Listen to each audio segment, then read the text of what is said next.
We're going to start recording as well, now that we have the non-copyrighted music. And yes, the UPSC group, which are all X501st members, We on the staff they brought a as we try this massive amount of new people, and they're all named Dylan. If we're successful tonight, then yeah, we're gonna be able to open it up, get some more groups in here, get some fresh faces, and but they not have to worry about that pesky RSVP for a little bit. Well, they worry about those slots on that. got a lot of Dylans in here. But who knows? They might fill up really quick. You never know.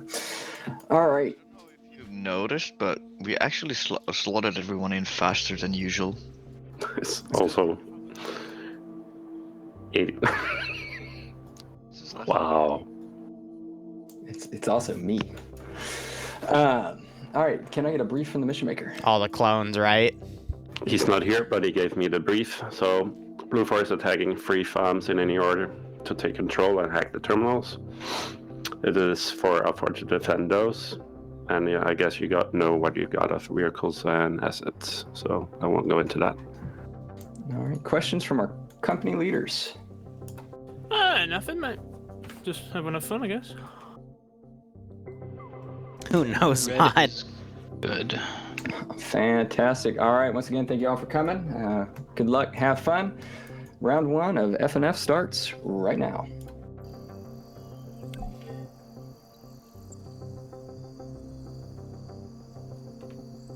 Dun dun. Hold on one second. Oh yeah, That's I have why. to activate my... Yeah, it helps if you activate TFAR. Alright, let's hit my buttons here. I forgot to get TFAR done in there. Oh shit, we have little pew-pew guns. Oh, that's cool. You're going to hear other people locally as it moves me down, but since I'm solo shoutcasting for EU tonight, we'll be listening to their local comms until people start dying, in which case I will tab out and mute myself. Barbarian, last week was his last EU event because now he has, he's set up for his new job, and he now works like 8 to 5, which unfortunately cuts into EU FNF, so... with how everything's going, I was going to line up some other people to shoutcast with me, but now, you know, there's 2 servers, so we have to actually divide ourselves among both servers, so just means I get to cover everything with you, lovely, wonderful people. You get to be my co-commentators here. Just give me 8 radios and I'm fine. Give me 2 radios with And don't worry about the bees. Don't you worry, but... Again, this is going to be pretty interesting because they're dividing the server into 2 instances to be able to host more people. So it's still at the 124 cap, but each server has about 80 players right now, if not 90, 80 to 90, because again, let me actually look at the total here. Also, our server got started. They're still working on server 1, but yep, 171 people in the TeamSpeak, so 170 divided by 2 is... I've not seen that before, right? Right, ground troops, right. Because I'm not American, come and join group on. I might have to mute myself if they're gonna... There's people in spectator speaking, so I might have to mute myself in that regard, so... Oh well, on that, but otherwise, 170 divided by 2 is, what, 85? No. Yeah, 85. So that is why it's blue 4 for op 4 with the 15% numbers advantage. Right. Even though it's more like a 25 or 33% numbers advantage, what they've given, but it's 33 op 4 defenders versus to the defense and 45 blue 4. But yeah, no, I'm going to have to mute myself because they're going to speak in the spectator channel, so that's a shame. But that's a-okay. We get to cover everything anyway. Because I can't, if I mute my local audio, then I can't hear them because it's all on the same channel, but that's a-okay. You had your video done, you would have been able to shoutcast? Sorry, man. You left work early today, too? Ouch. Well, hopefully you can get it done in time, man. If not, don't stress yourself. But, Barb, they'd still separate us on 2 of the separate servers. But regardless, for this operation, it is the first round of EU. So, it is a terminal attack. Blue 4 is attacking 3 different Op 4 terminal sites here. Blue 4 is our standard U.S. Marine Marpat here, so 5.56 rifles, 249 squad automatic weapons. Their machine gunners will be 240 Bravos. Their marksman rifle is the Mark 19. No. It's the, gosh, it's the Mark 11. The Mark 19 is a Scar. But otherwise, same faction we've seen time and time again. We've got a guy, this is Flood here, who is taking the Mat weapon. And otherwise, Scandi Recon is going to be taking Delta 1 today as their own independent squad. 4IB making a big chunk of Alpha, and then Bravo is being taken by the 29th ID, which I don't see Bay among them, but we do have some heavy hitters like Sholand here, so we'll see how that goes. But it's about 44 to 33, so they do have a pretty nasty numbers advantage. Blue 4 also in terms of vehicles have a UH-60, no pylons, but does have the 2 M134 miniguns, and they have a Little Bird here for transport, though I don't see any pilots formed up to take it. But otherwise, we have 2 M2 Humvees and what looks like only 1 M2 truck. I thought I read 2 in the other file, but 3 mobile M2 platforms. 1 is up armored, but it's going to be slower, and the other 2 are going to be quick, but there is no armor for the gunners here, so they can be easily picked off. They're definitely going to want to stay mobile with those vehicles, but otherwise, that is that for the Blue 4 side. Let's go ahead and look at Op 4 here. Op 4 has, I'm going to assume they're going to be Russian EMR, because that's the standard against Marpat Woodland. Yep, so 5.45 rifles, PKMs for the squad automatic weapon, PKP for the medium machine gun, but they're still the same caliber at 7.62. RPG 26s for the light AT weapon. The Mat Gunner, the medium AT, would have an RPG 32. That is going to be utilized by Pointman. No. Do they not have an RPG 42 gunner? I don't see it. That or he traded it with somebody else, or it's backpacked away, but that's kind of weird that he only has a single tube. Granted, there's not really a reason for them to have a Mat weapon, considering the assets, but it's kind of interesting how the mission maker decided not to give the defending faction one, even though they're pretty badly outnumbered here. There's 11 additional players on the Blue 4 side, which doesn't really feel like a 15% numbers advantage. It feels a lot higher than that should be, but I think it's also a bit of a grudge between UPSE players and Scandi Recon just playing in a larger squad format. So everyone who's Dylan is UPSE, and then you have your classics like Pointman, Guy Fieri, Flux, Kane, Novix. I'll be watching them like a hawk to see if they can get in a contended area with Scandi Recon themselves, to see if there's any revenge off of the FNF EU Titans final that happened. But otherwise, Op 4 also getting a Huey helicopter with 240... I believe those are Golfs, but it doesn't matter. 7.62 turrets on the side. 2 BTR-70s to utilize, and we have a single static cord turret here for defense as well, plus a large amount of transportation. So I'd love to see if the helicopter or the BTRs can be used offensively here to try to stall Blue 4's advance, but with this being a 50-minute round, 3 terminal sites across a few kilometers of distance here, I think we're probably going to see Op 4, for how large they are, probably have most of their forces committed to defense on 1 or 2 of, not even 2 with this amount for, what, 33 guys? I think they're going to commit 20 guys to defense and then the rest to either a counterattack or a defense of a different section, but they do not have the numbers to cover all 3 spots, especially if they put crew in the BTRs, but we'll just have to see how things go. Is there even a pilot down for the helicopter? Because I don't see one. I see Gulf elements, which means they will be utilizing the BTRs, but I don't see any hotel elements. To give you an example, Blue 4's hotel element, those are the guys that'll fly the choppers, but there's no hotel element for Op 4, so they're probably not going to use that air asset. Considering the amount of players on the field, I can understand why they're not going to use it. Also, I just realized TSB's crew is also here. Huh, neat. So hopefully they can work well with UPSC to counter Scandi Recon, but with this large of an AO,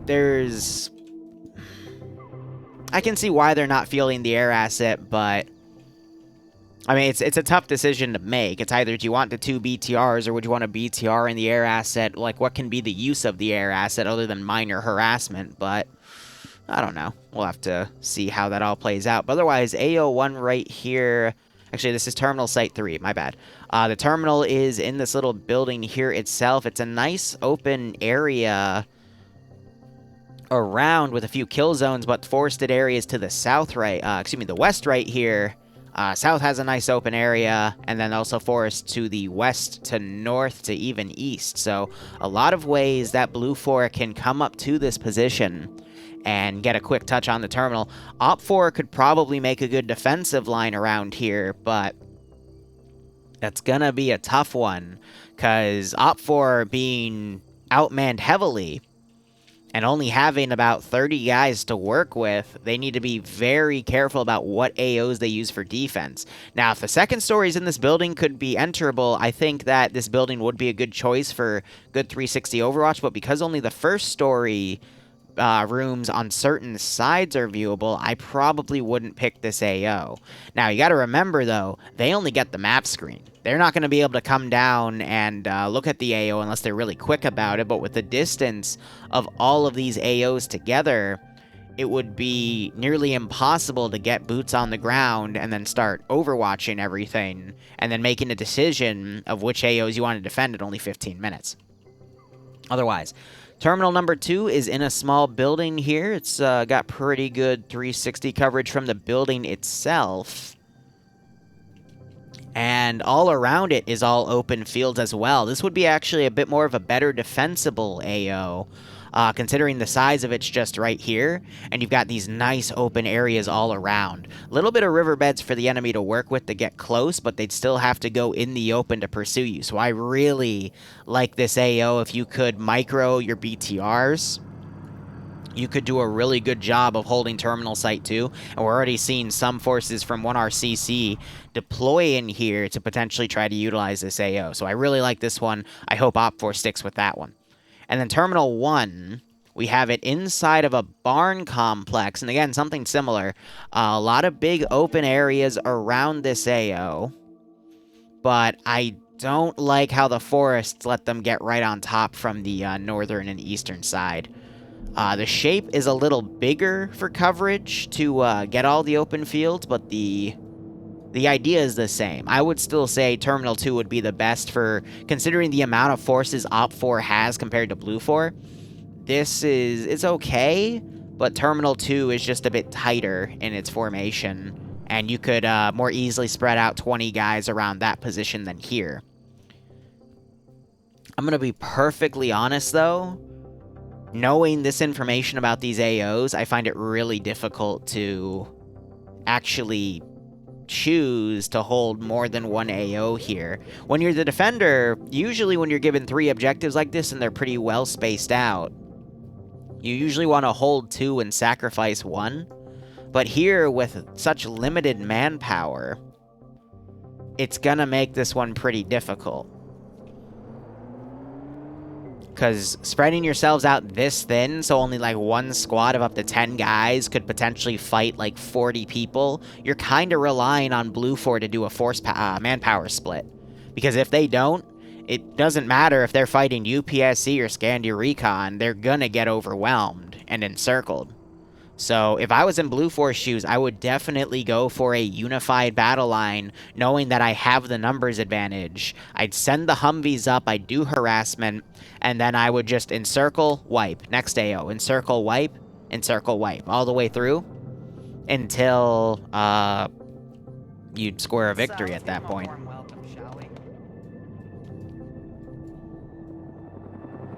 Okay, so they did just change someone out to do a hotel asset. They have Malin and Tarnfolk now flying as pilot and co-pilot. That's a good call there to at least get that, because if they can find out where Blue 4 is coming from, they can adjust their strategy accordingly.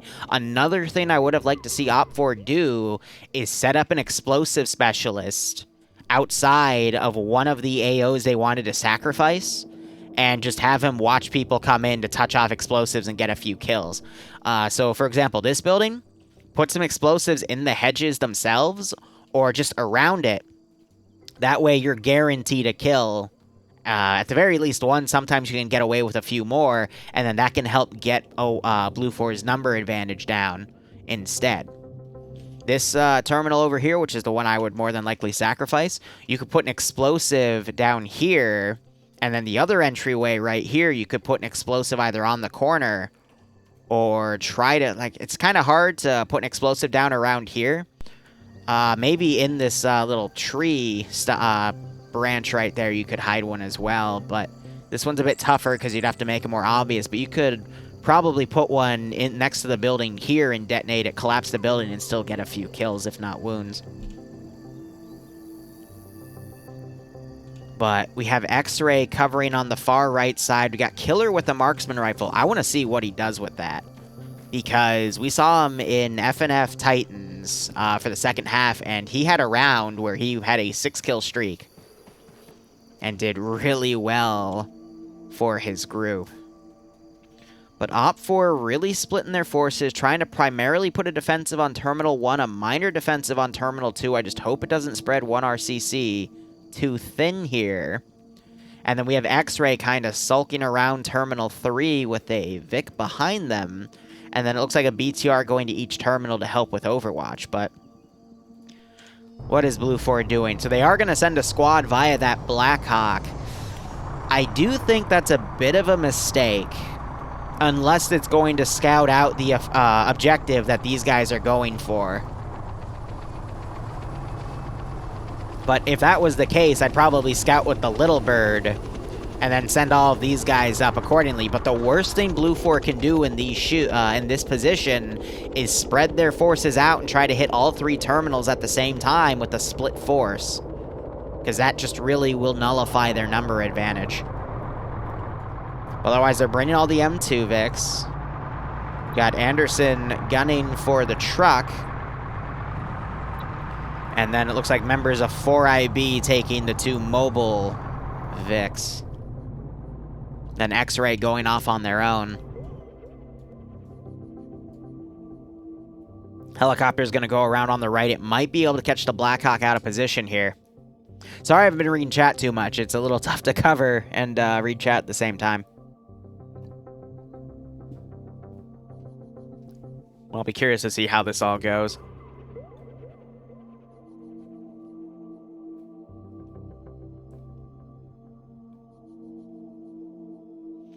Right, oh lord. No, actually, they're not going to divide the NA server the way they've been doing the EU server, because this is just a single test run, so I'll be sure to give my honest feedback about it. Otherwise, they're having Blue 4 cut on the right side, then they're going to have it cross the bridge here at Ruha, and then they're going to probably hit Terminal 1 and just do a right-to-left sweep. They're going to send X-Ray over far to see what their defenses are like on the previous, the next 2 terminals, and that'll help them gauge where the enemy's forces are. And I would assume that Blackhawk is going to deploy somewhere to the north of Terminal 1. And then send forces down so they can encircle Terminal 1.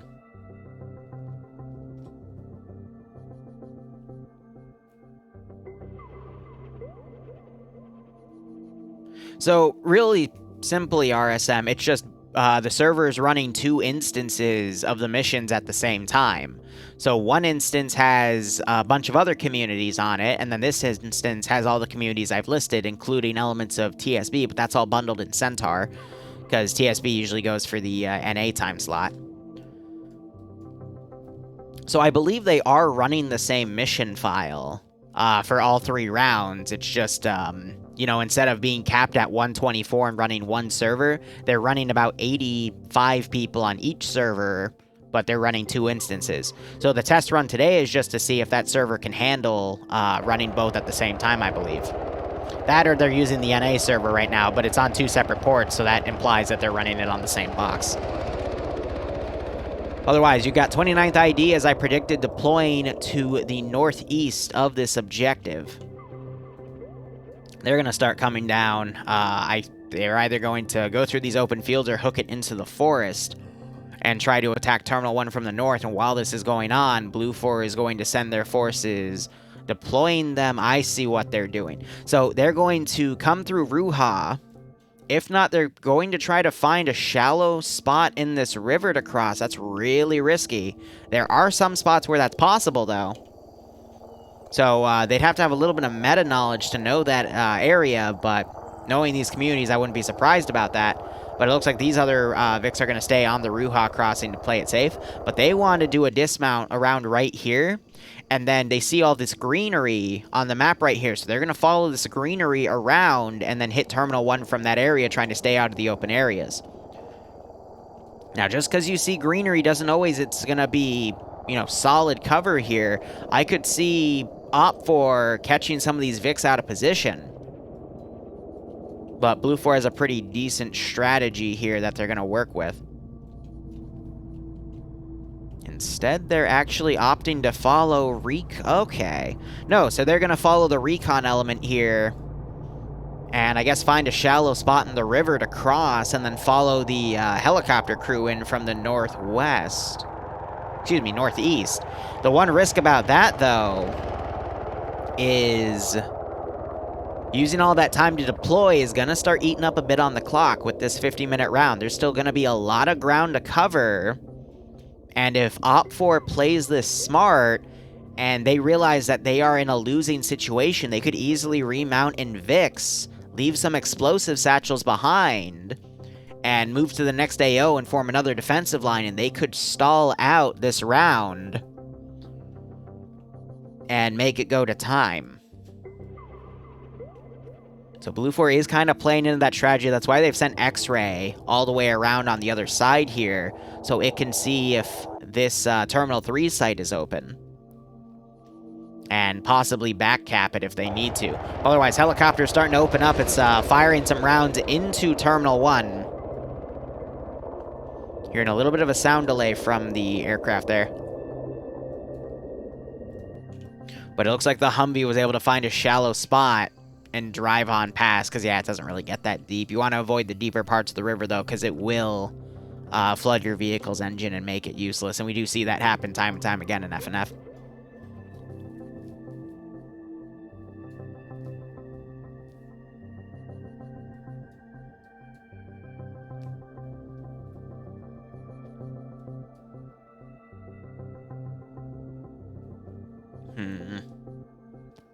So otherwise, that Humvee that was leading with Delta's element, that was Scandi Recon scouting out, they are now dismounting.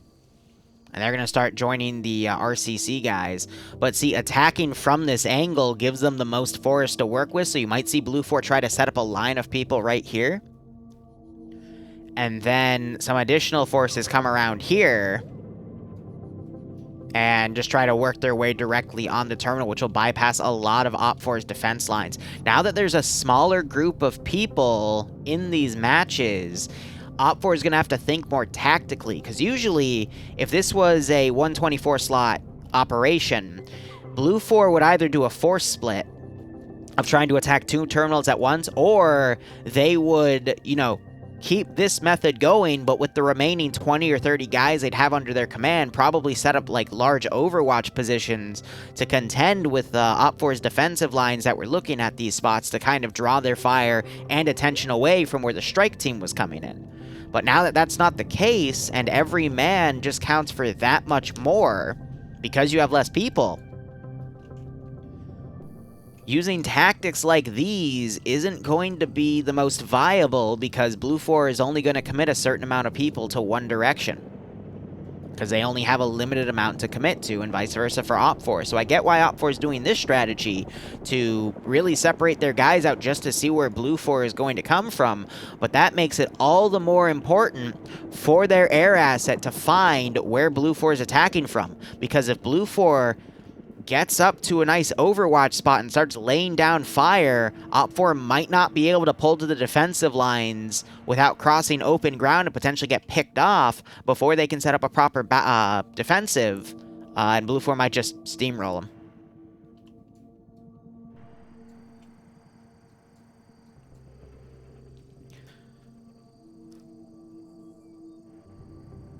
Lord, if I recall correctly, excuse me, not Lord, Christian, if I recall correctly, it is either vanilla stamina or a modified ace stamina. I can't recall, though.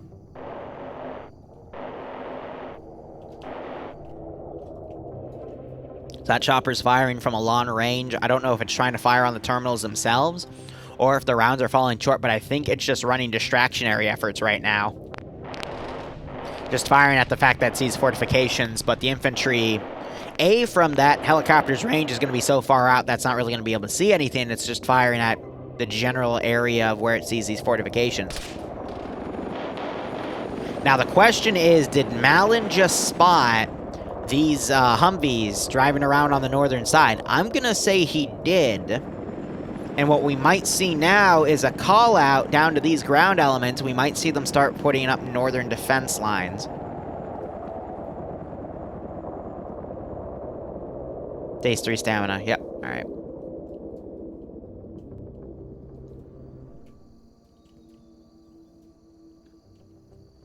Because my fear is Op4 could easily set up in that tree line over there and shoot these guys in the back. Especially on these defense lines, too. There's a little bit of room for Op4 to maneuver and get on these fortifications, but especially with this BTR right here, it is looking in the direction where those Vics were called out, but they're now maneuvering through the forest. I could see this BTR getting sniped very, very easily.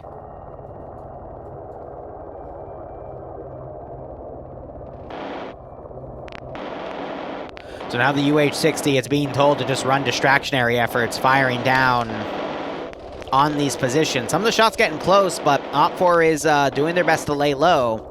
But right now, we're at the stage where Blue 4 is almost ready to deploy its forces completely. It's just rallying everyone north of the actual objective.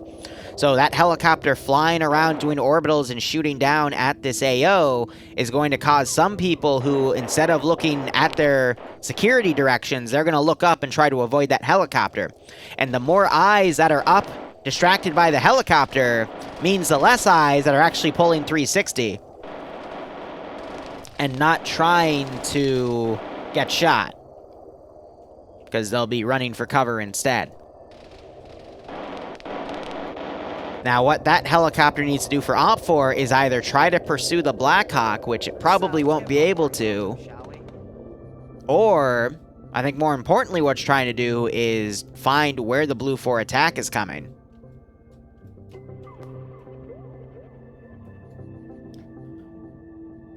So you got Blue 4 X-Ray that's deployed on the other side here. They're going to probably try to go elaborately around and attack from the northern side to get to Terminal 3, or at least overwatch it first. See that it's empty, and then go and tap it. And they might get into a fight with X-Ray. Yeah, so the vehicle here, it's looking up instead of in its direction. I think it's adjusting, though, because it hears the truck coming. Yep, we just saw some movement right there, so the gun immediately turned because the Anderson was right there. Now it's going to start seeing the Humvee. Actually, that's the truck. And it just eliminated Anderson, I believe,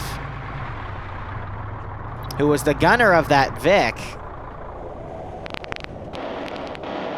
Now we're seeing a truck being pulled out here as Op4 is either going to adjust a defensive line right here, or it might pull back. I think that's actually just Roast pulling that gas out, ready to pull away. Aeronaut, thank you for the 690. I appreciate it, my man. Hope you're enjoying the operation here, and I hope you get a kick out of the EU branch of FNF today. Alright, so now you're starting to see members of UPSC from that position actually getting behind some rocks here and attempting some long-range shots. Looks like they're firing at Sanctified here as he gets behind a rock, and you're hearing this BTR starting to engage. I think it just picked off Rafter, yep, who was still in the seat of the truck, so that truck might end up being disabled here. Now, it is important to note that these windows are bulletproof because of how foggy they are, but that 14.5 millimeter is still going to tear right through them. You actually saw some chunks of somebody fall out as those next few shots penetrated. Now, the BTR, in my opinion, right now is actually making a very critical mistake, pushing up ahead with no infantry support. Because if one of the Blue 4 guys has an AT weapon, it can easily pick this BTR off. So the BTR, what it should be doing is pulling back so it has an infantry screen with it, because Blue 4 might just AT it. But luckily for the BTR in this case, I don't see any AT weaponry on these Blue 4 guys over here, and they're not going to be able to maneuver things around. So I think Heckfly is trying to shoot at that one guy over there. Nope, they're just trying to find more angles to hit this BTR, excuse me, that truck. LAT is light anti-tank, MAT is medium anti-tank. So every squad has LAT, but only the Charlie 2 squad has the medium AT. So now that BTR is going to start picking off people over here. Got one kill. I just saw some shots go on Bedovic. Actually, it's Bedekovic. Seen some small arms fire being returned. I think they're firing at Stark. But what needs to happen now is Blue 4 needs to get their LAT or MAT out to take care of that vehicle, because otherwise it's going to keep picking people off. That's another issue when you have smaller groups of players, is there's less AT weapons that can deal with these powerful assets. So we do have Charlie 2 coming up. It's Flood with the Moz right here. He's going to eventually get a solution on that BTR if it sticks here. Jeez, Braden Turbo, thank you so much for the $50 spot, man. I really do appreciate it. Hope you keep enjoying all the operations. Hope you're getting a kick out of FNF, and I hope you get a kick out of this scenario. So Stark just got on the 50 cal and attempted to fire at this vehicle here. Looks like Heckfly and Aim at the Stars switched out, and they pulled out of that 50 cal's line of fire. I don't think they knew that was taken yet, though, because that weapon could eventually hit them. But there we go. Now the BTR didn't. Was that a miss?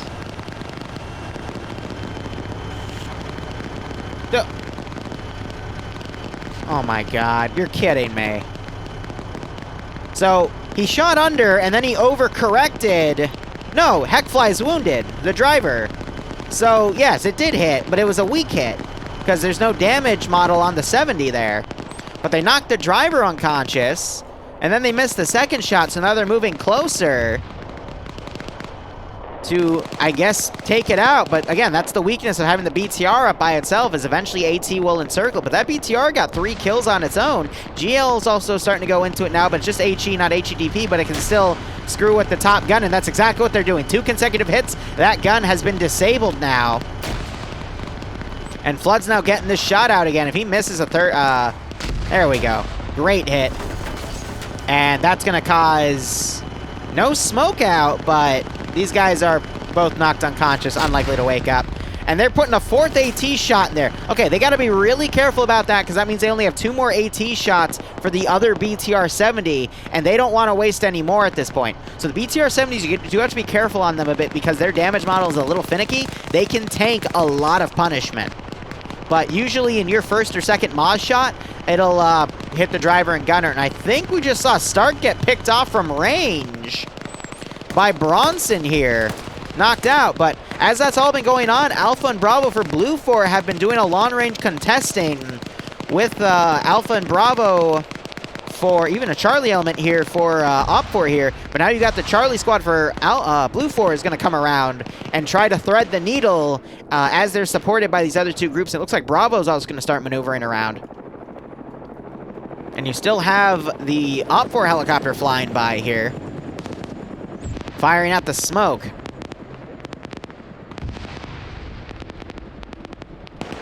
But again, thank you so much for the donation, guys. It means a lot. It all goes straight to the mortgage payment, and we're so freaking close. I'm like 8 G's away, considering everything. Voodoo, thanks so much for the Twitch Prime sub, my man. I hope you keep enjoying the operations. I hope you're getting a kick out of this scenario. And staying safe among COVID. I'll be really happy when I don't have to say that anymore. And Wrathful giving out 2 gifts, actually no, 1 gift sub. And it goes to Twitch Evan, excuse me. Hope you keep enjoying the operations yourself, and I hope you're getting a kick out of this scenario.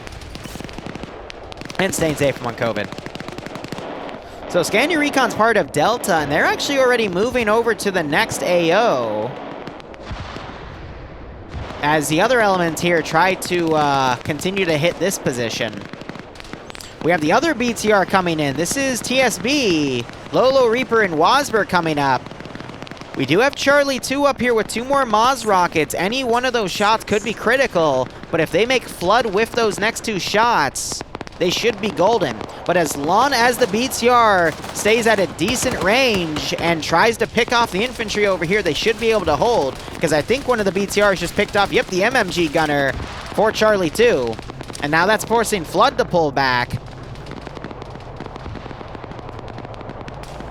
And I'm not sure if these guys are trying to see if they can use that BTR.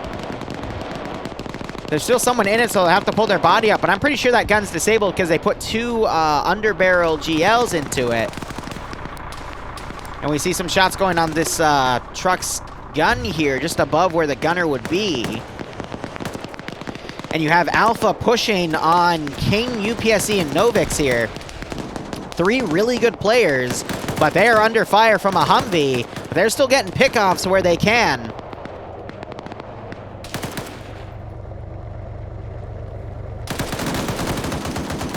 So King getting a shot right there. They take out the gunner for that Humvee. These 3 guys can do a lot of damage if you let them. So gunner was killed. Brook and Caddick pushing. Juckers trying to suppress Novix. King coming out, getting another kill. These 4 IB guys are getting knocked out to high hell here.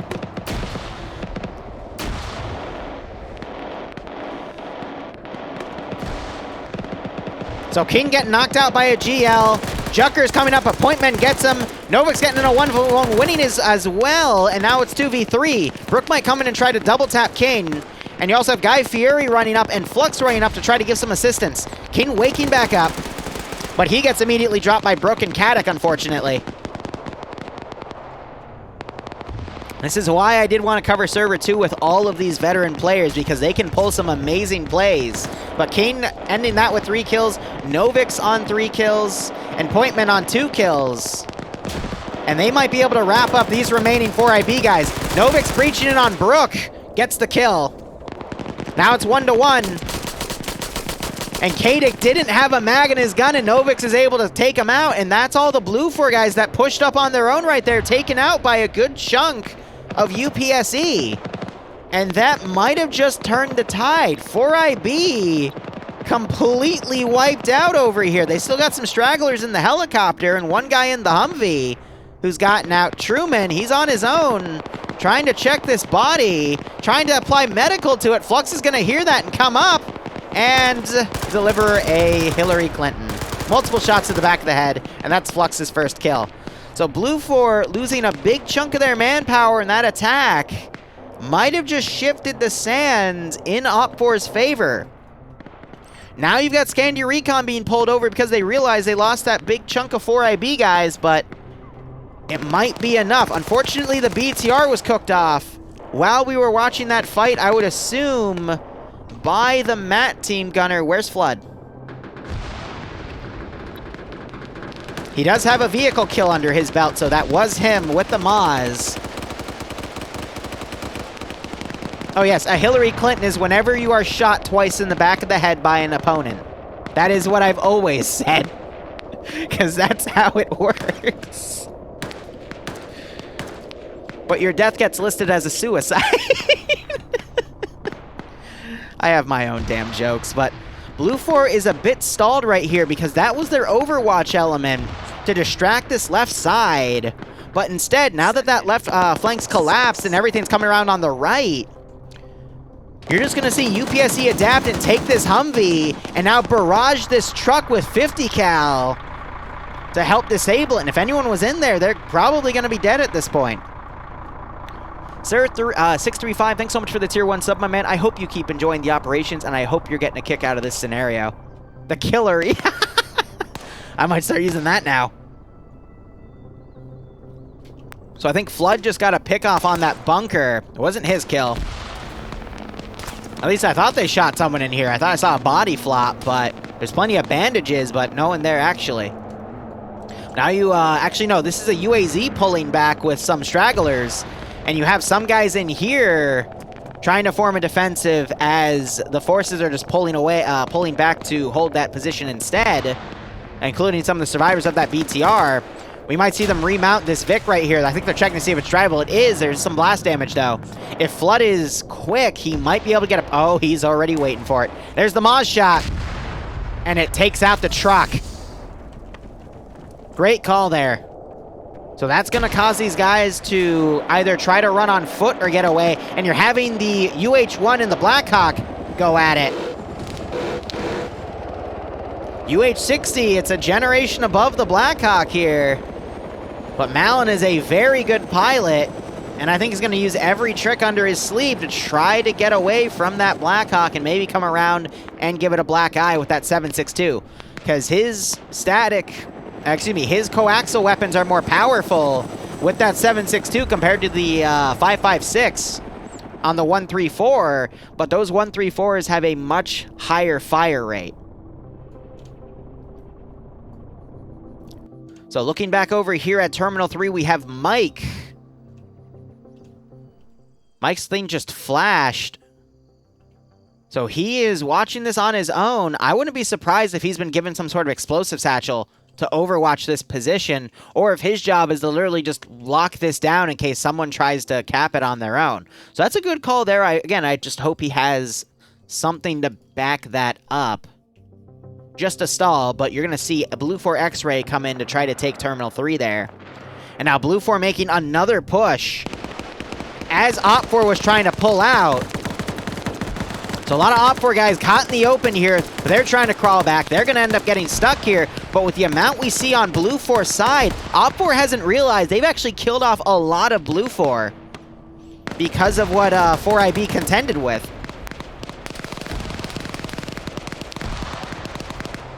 Only one KIA there, but I think we saw a few Blue 4 guys get picked off as well. Yeah, we got one body right there. And Bravo 1 Thicky firing from a very long range, but he's actually being very effective here. Definitely made some of these guys turn their heads away. And Lolo, I think, is still in this Vic, if not under it. He's not listed as unconscious, so I think he's waiting to pop out and try to get behind some of these Blue 4 guys and get a few kills. That's a crazy... It's a good strategy. Definitely a suicidal one, but he might be able to get away with a few. So Op 4 did their best to try to pull out. Some forces did. But now it's just a last stand here. Yanni coming around, taking out Dylan 1 and knocking out Reapers.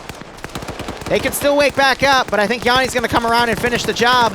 But he is unable to as the second Dylan comes around. A Moz round going into the barn and taking out this transport truck, doing some damage to anyone that was around it. And this is that Blue 4 overwhelm that I was telling you guys about earlier. If Blue 4 is able to encircle the AO here, it's going to get very messy very quickly. You got some of these Op 4 holdouts doing their best to continue to try to stall Blue 4's advance. Grenades going off left, right, and center. You got Bronson and Roast in here doing their best to cover. Satchel being thrown by Dog 4. Something just exploded. There's the satchel going off. It doesn't take the barn out, though. Was that the UH-60 that went down? Nope, it's still up. Okay. Roast going down. Dylan 6. Doing his best to hold with that PKM. People are climbing around everything. Dylan, I think, was just able to take out Arcor. Nim trying to come up. Nope, Arcor's still up. He's doing a quick reload. It's not going to be enough. And he gets knocked out. There's the hack on Terminal 1. If Lolo is up, now would be a good time to turn out and try to engage. But Op 4 just lost a lot of manpower that weren't able to pull out. Unfortunately, a lot of them were the Dylans. So sad. Did any Dylan survive? No. They were just slaughtered on their family barn. What a shame. Wait, Dylan 5. Okay. Dylan 5 was able to pull back in time. So Blue 4, even though they lost a full squad, were just able to take it back and take out a full squad of Op 4 here. But looking at the skull counts, I would say Op4 has the number advantage now. And that's going to be a very difficult firefight for Blue 4 to come on top of at this point, especially since we're going to have, doing some math in my head, about 22 minutes left in the round. So we're more than halfway through. Only one terminal's been taken. I think Blue 4 is going to try to bank on the fact that they can take Terminal 3. But it looks like they know that Mike might exist in here, and Mike, I think, knows that he has people outside. Oh yeah, he definitely knows. So Mike is going to potentially be a deciding factor here as Joseph Stalin is being pushed up with Kami Slaughter overwatching him, but these two, this fire team will hopefully be able to overwatch each other, and Blue 4 is going to have to pull back into the tree line here and then come fight in Terminal 2, but Terminal 2 has the tougher AO because it's a lot more open ground. And Op4 has also stolen a 50 cal Humvee.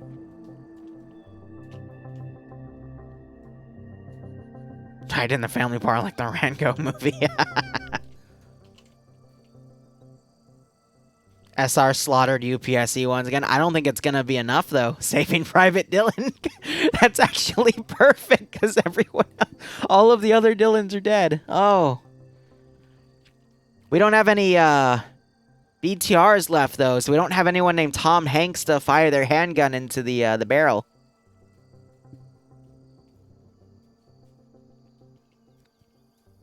All right, if Mike were to turn the corner, he might be able to catch Kami Slaughter out of position here. But I think he's going to be stopped short. I don't hear Kami's footsteps from his spot, so I don't think he knows that those two Blue 4 guys just infiltrated.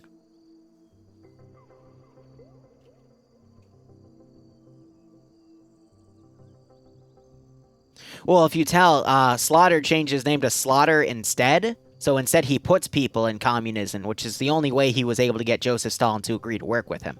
Obviously. So otherwise, we have some elements of Op4 X-Ray. I think they're going to pull back and try to get to Mike's position. But I don't think Mike has the time. That's going to be like a 5-minute run there. But it looks like they're actually going to get in a vehicle and move up. And a 4v4 might be different. But if Blue 4 doesn't win Terminal 3, then they're screwed. But this fight between Terminal 2 and the remaining Blue 4 forces is also going to be a very difficult one because there are not that many forces left. Mike is now going to come in.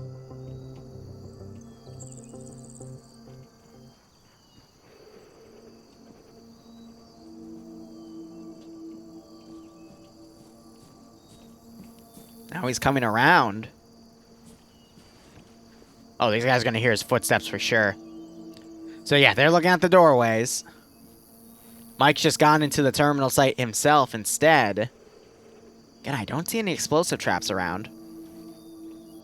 And then these two guys don't have any Overwatch vector of Mike, so they don't know that Mike has just come in right here, but Mike is completely oblivious to the two guys that have pushed in. But reinforcements are on the way. It's just Mike needs to hold out. But I think Mike is going to now come into this building. No, he's going to go around instead. And these two other guys are coming in. So I think these guys heard those footsteps go back, and now they're going to push out.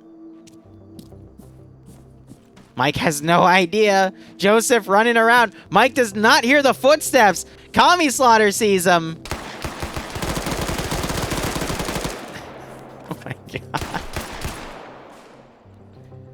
Mike, you gotta install those Turtle Beach headphones, man. Alright, so Op4 X-Ray now firing on the rear of some of the Blue 4 guys. Getting some shots on Navy, crippling him. But weren't able to land a kill there. Blue 4, meanwhile, getting close to overwatching on this last objective. But if Op4 X-Ray can push back and deny Blue 4 the terminal tap, they'll be golden. So what I think Joseph needs to do right now is get to the terminal, start the countdown. These guys need to get something on the objective to tick down, because otherwise all of this is going to be for naught. But even then, Blue 4 has an uphill battle on Terminal 2.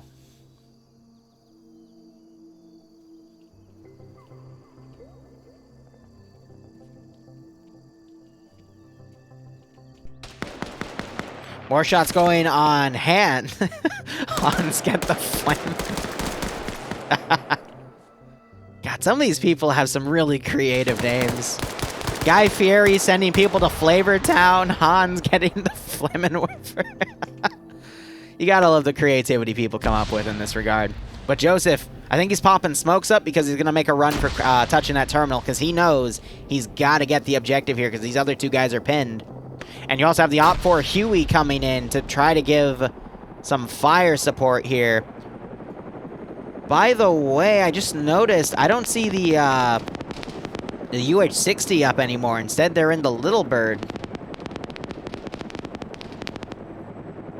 So Joseph's actually going to flank around, and no one on Blue 4 is going for the terminal.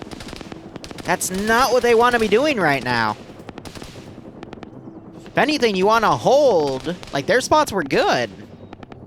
But if you hit the terminal, then you can force them to come to there. Maybe they're fearful that the GBU that spawns on the terminal after the countdown ends will blow up the buildings and obstruct their cover, and that'll get them killed off. You got McCarthy here fighting the communists. Yeah, you can see the jokes with that. But Commie Slaughter here, he sees McCarthy and he wants his revenge for the entirety of the Cold War. Otherwise, Lussaud spotting Joseph Stalin here, making him pull away. I don't see any blood under here, so I don't think he was able to get any hits. Joseph returning fire and killing McCarthy is in his tracks. So, Joseph Stalin getting his 7.62 over the neck of McCarthy there. And ending the Cold War once and for all. We got Killer coming up to flank. I think he's going to try to breach Joseph. But again, a minute and a half has passed by now. If these guys just played the objective, they would have had the timer done right now. Because I think Killer's going to be able to breach Joseph here.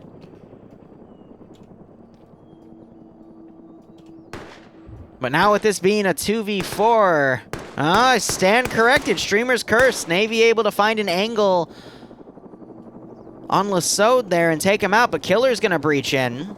Does Joseph hear the footsteps? He does not. Is Killer gonna hear the barn? Is Joseph gonna hear the barn door open? He's gonna see it and get caught in a reload. Is Killer gonna run up to this window and fire through instead? Nope, but Joseph saw him. Grenade knocks Joseph to his feet as Killer comes around. But instead, Killer comes back and takes out Joseph Stalin. And again, no one's touched the terminal yet. Blue 4 still doing a massive amount of maneuvering, but you've got UPSC maneuvering on the south side of Blue 4's forces over here. They're going to encircle the rest of Blue 4 right there and take him out. That's going to be unfortunate. Killer trying to get some shots in. He definitely got wounded. It's hard to see the blood, but I saw some come out. Yep, so he's doing some bandaging. That UGL is not going to do him any favors.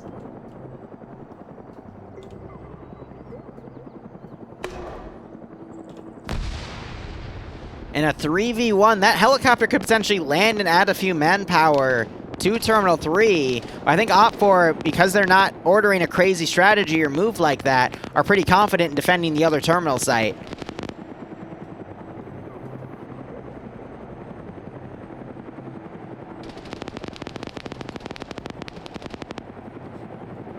So at least the helicopter is forcing Blue 4 to keep in buildings or close to cover. Killer also doing his bandaging. He does have the marksman rifle, and he's taken the SR-25 for the bigger magazine. So he could pick people off. But I'm really... Is Navy finally going to push in there and touch the frickin' terminal? Yes, he does. All right, so that's going to start that countdown.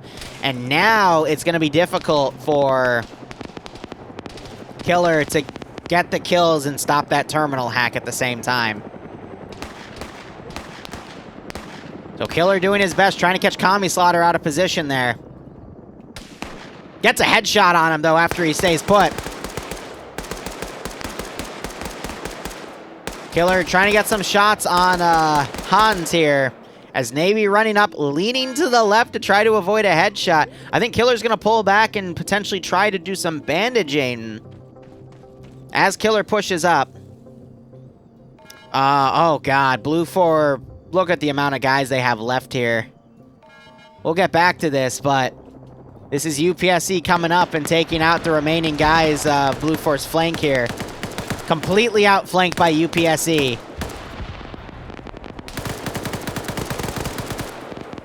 Just the amount of kills UPSC has gotten here. Novik's on his 6th. Guy Fieri on none, but Flux on his 2nd. Now you got Scandi Recon, at least what's left of them, trying to push up, fighting with 1 ER. I think someone just got picked off over on the right. Yep. So Killer getting taken out. But it's up to Scandi Recon and server developer Martin here to fight through this massive amount of Op 4 guys, but with no air support, it's looking quite messy. Looks like Lolo actually got out of the helicopter too, or excuse me, the BTR, and we still have Stark back here doing God knows what. 4 guys left for Blue 4. It's going to be up to Azariah and Nem to keep the front line going. They were able to pick off a few guys. Nem pulling back. He comes out, though, and sprays a little bit. Takes a few shots for that, unfortunately. Martin Arcor running up. Naka spotted before he can do any damage. These guys might be able to get a straight shot in here.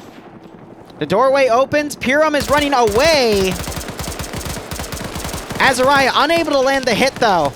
And now he is being flanked by Snoof coming down from under the tree, and he picks off Azariah. It is just down to the 3 amigos. Satchel charge goes off. Pirum threw that. That knocked out Theki.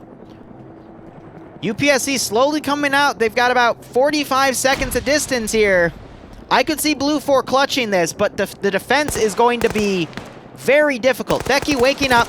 Arcor getting a great shot on one of the remaining defenders. Grenade getting thrown. Arcor getting shot in the back of the head there, but his helmet's able to tank it.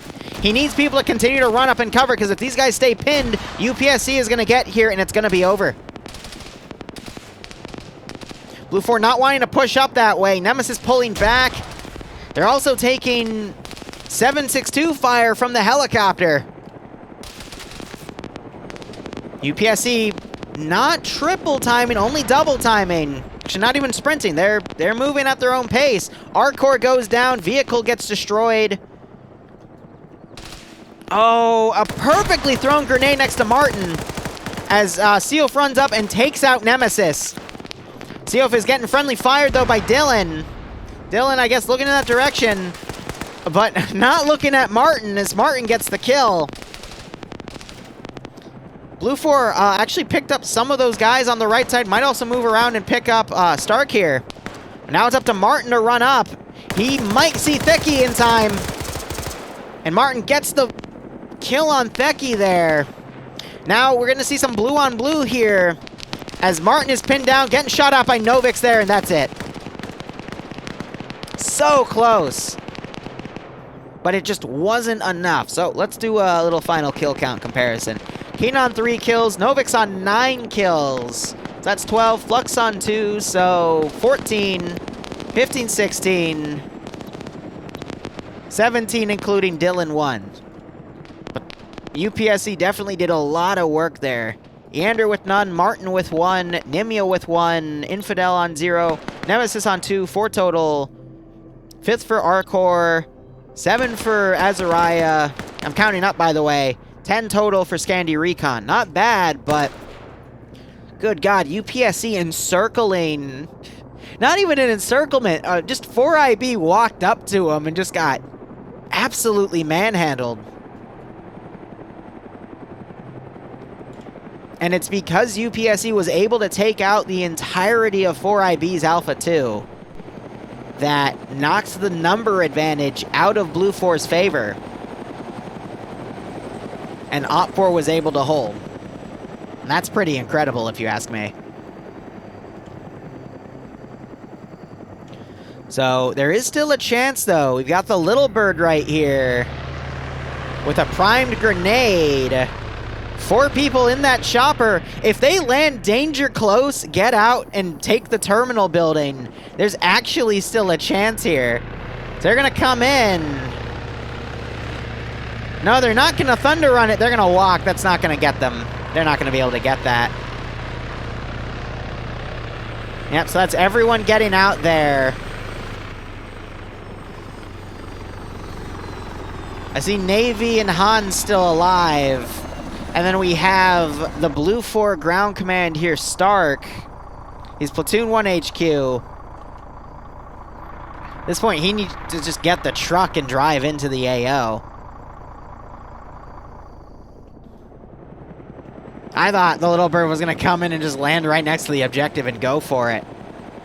But we're at about 5.5 minutes left. Let's see how things go. Lola, 9 kills. We usually get one or 2 rounds out of the entire night. Someone usually goes above.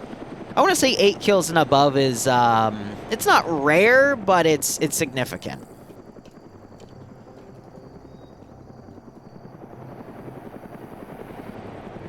Trying to honestly think about it. How would I make the comparison? So, like a squad, usually you'll see UPSC or Scandia Recon, or honestly any group can get up to like 10 kills as a group, and that is pretty significant because that's literally an entire enemy team wiped. But someone getting... No, I'll say it's above 5 is actually pretty significant because that's literally wiping like an entire enemy team, or at least a big majority of it. Well, let me do a head count here. 1, 2, 3, 4, 5, 6, 7, 8. You know, about 8-man fire teams. So if you can get 8 kills, that means you wiped an entire enemy team. Which you see on occasion, but it's still rare, I would say.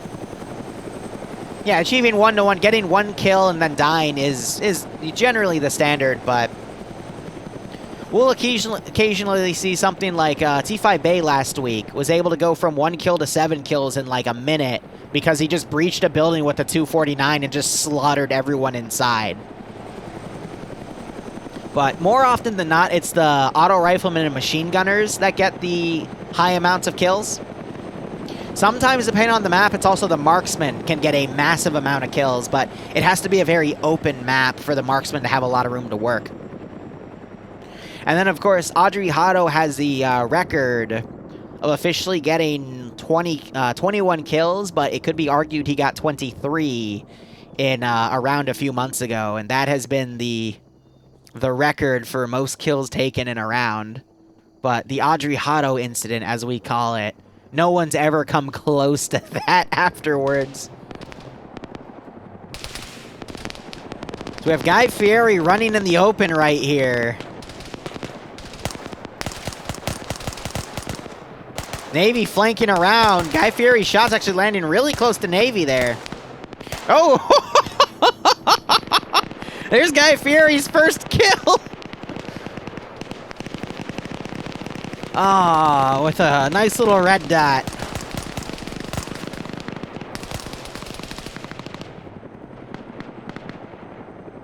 So Blue 4 is doing their best to send their last guys in. I think a Thunder Run would have been a little better, but you know, they want to play it safe, but with the amount of Op 4 guys in this concave going in, they already just lost another guy.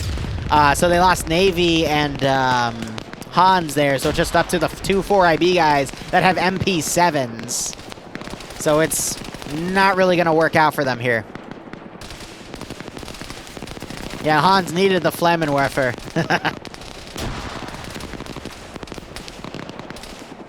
Maybe it was all an elaborate ruse for Stark to go in, but Stark's just staying put right there, so. Manford taking a lot of fire there. Guy Fieri's going to come up and probably tap him in the back of the head.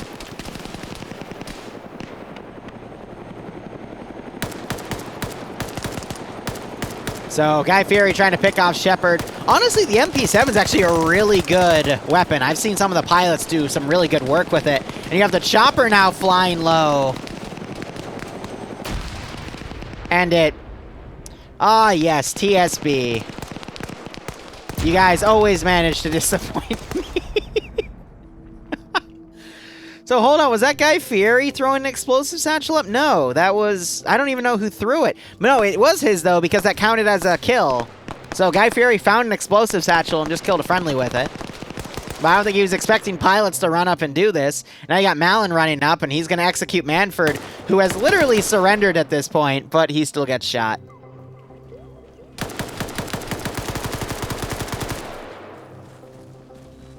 That's GG. 1 minute left on the clock, and Stark hasn't really run anywhere. He's going for the truck, maybe? Yeah, but... I mean, he had all this time to maneuver. It is possible that he might have been able to sneak into the terminal room, at least initiate the hack, but he didn't. But, and then defending it would have been a completely different story. But otherwise, that is the end of round 1, and round 2 will begin momentarily.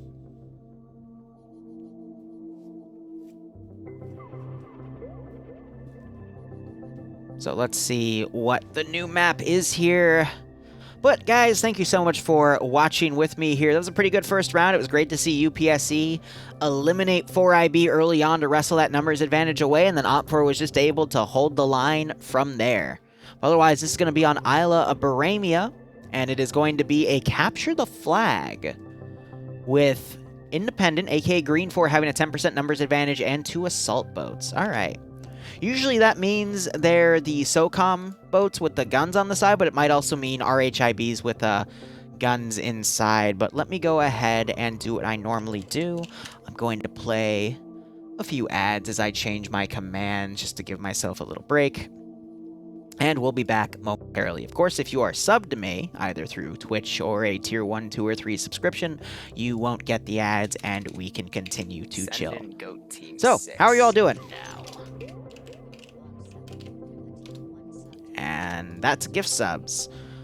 Gold Bond gifting out a random gift sub. Actually, it wasn't random. That was to Wrathful Grape. Appreciate it. I hope you both keep enjoying the operations. I hope you are staying safe among COVID, and I hope you're getting a kick out of this scenario. So what I also do is I save the write-ups I put in the mission command. Team 6 now. Just so when I go back to post it on YouTube, I have the write-up there already, so I don't have to do research for it again. But otherwise, this is round 2, where Green 4 is attempting to capture Blue 4's flag. Green 4 has a 10% numbers advantage and 2 assault boats. And then I will go ahead and give a copy-paste on that. Hit the save button in case my power cuts, so I still have that stuff. Hit the save button on the command, and we should be good to go. See, I wonder if Wrathful Grape, the reason he spelled it that way is a play on the Grapist from The Whitest Kids You Know, because that skit is absolutely hilarious. But Zirzos, sorry if I butchered that.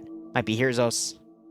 I'm bad with language. Otherwise, thanks for the 4-month resub, my man. I hope you keep enjoying the operations, and I hope you get a kick out of this scenario here with FNF, and I hope you're staying safe on COVID. But I'm quickly jumping up to the casting couch just to relax. It looks like server 1 is still in the middle of round 1, so we'll probably finish server 2 quicker than server 1. But let me go ahead and get my spectator slot and hit OK so it pushes me in when we get things started. Like a kitten with a ball of catnip. Oh my gosh. I actually have not had Bramble or Sampa, my 2 cats. I've never given them catnip before, but I want to do it before I move into the townhouse with Bloodwind. I just want to see what Bramble does. I know Sandpaw will probably go batshit because he's the cat that just like darts up and down the hallway, but I think Bramble will just turn into a loopy mess. But this is round 2 of server 2 of EUFNF. Again, they're doing an experiment where there's about 170 people active in FNF right now, but they're divided onto 2 servers. just to see if they can handle this, because if this is good, that means there's actually a wait list right now of communities that want to get on FNF. And if this test works well, which it looks like it has been for the most part, they'll let more people in, and then we might have up to, like, 250 people on this TeamSpeak, but, you know, 2 active 124-slot servers going at once.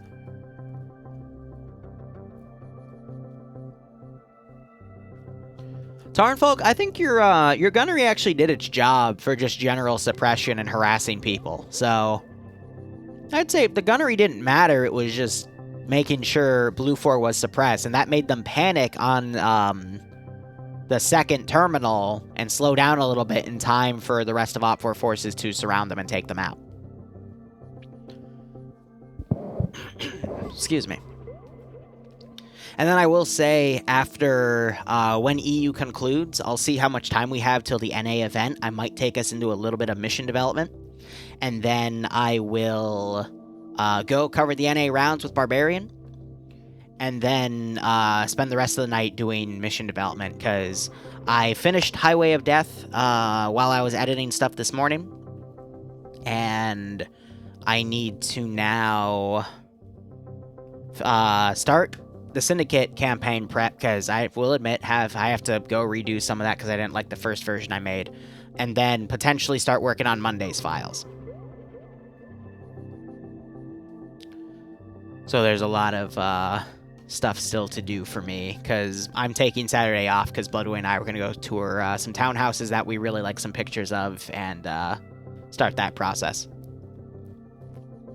Will Barb be wearing something pink and frilly? Well, Barb was here earlier, so if he's still here, he'll be able to answer your question, because I personally don't know. I don't tune into what he's wearing, because he streams what it is when he streams himself with his balaclava on, and I can't take him seriously when he does that. Like, if I don't see it, my brain doesn't put 2 and 2 together, so I still treat him like a standard human being. But when he has that on, I can't take half of the stuff he says seriously, especially when he makes a horny jab, and I'm like, no, I don't want to think about that. Oh, the frickin' maid outfit. Bass Spirit, who bought that for him, is just such a Chad with that damn thing.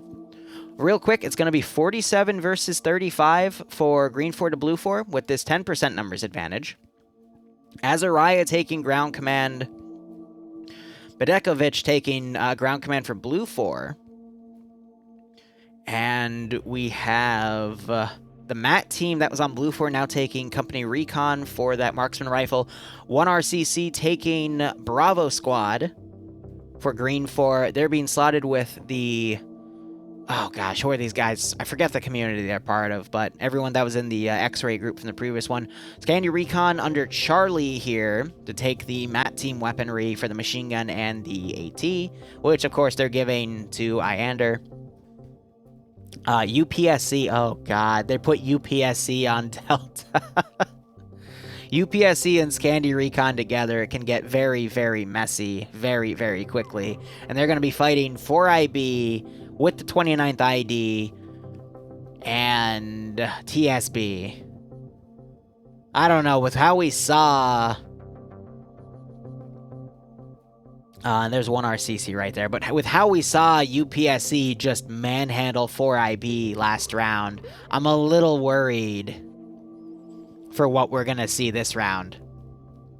10 people is about 10%. I mean, looks like they rebalanced it actually 37 to 45, because 10% is, for 80 people, is gonna be less than 10 people. It's only gonna be like 7 or 8. But they're talking about how someone failed math class, so I think they just switched one team over to another side, but I still see UPSC and Scandy Recon on Green 4. So there's more people now on Blue 4 to help counter.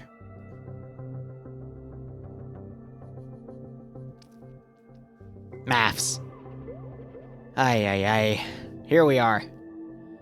So this is all part of an elaborate campaign. We're seeing another CTF mission done on this, in this AO. I'm not gonna lie, the past, like, out of the last 5 CTFs I've seen in FNF, half of them, if not more, no, at least 2 or 3 have been on this map. There's a CTF to deliver the flag actually to that same site, except the flag was in the middle right here. And then there's another CTF earlier around this AO that I honestly don't remember, but there's been an AO on this island quite a lot over the past few months. So I'm surprised that the players haven't gotten sick of this AO yet. Can Blue 4 see the location of the flag? So how this normally works is the defending faction knows where the flag is. Blue 4 knows where the flag is as well. The flag is updated every 30 seconds in real time. And Green 4 doesn't see the capture zone for the flag. Hold on, no. Green 4 is the one attacking. Alright, here, let me reel back. This is how it works, because I thought Blue 4 was going to be capturing the flag and moving it, but no, this is going to be a spaced out defense here. So Green 4 is the one taking the flag to the capture zone. So Blue 4 and Green 4 both see where the flag is. Blue 4 is not going to see where the capture zone is until Green 4 takes the flag, though. So that means Blue 4 is going to have to scramble to make a defense over here as Green 4 pushes it in. Now, I don't think in Safe Start, Green 4 can pick up the flag, because once the flag is picked up, then both sides will be able to see the flag capture zone itself. But Blue 4 and Green 4 can only stay in these designated areas for Safe Start.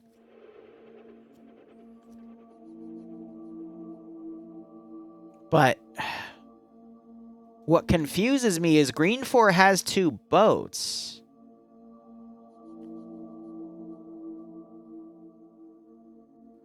So couldn't Green 4 just mount the boats and come around with the flag? That would be about as quick as the Blue 4 running over to take it. So I don't get it. I don't get it. That's A-okay. We're starting to see some of these kits go down. So it's going to be Blue 4 as British, which is evident by that flag, against Green 4, who are going to be some sort of independent faction based off of CDF loadouts. Chernarus Defense Force. So we'll see how things are done in calibers here. It says there's a Blue 4 flag. Okay, so it... Yeah, but that means that it's Green 4 capturing the Blue 4 flag and moving it in. So where are these boats? So it's 2 RHIBs. So it's slow. They're slower, but they're saying don't move, but it looks like there's no desync, so it's fine. It's weird.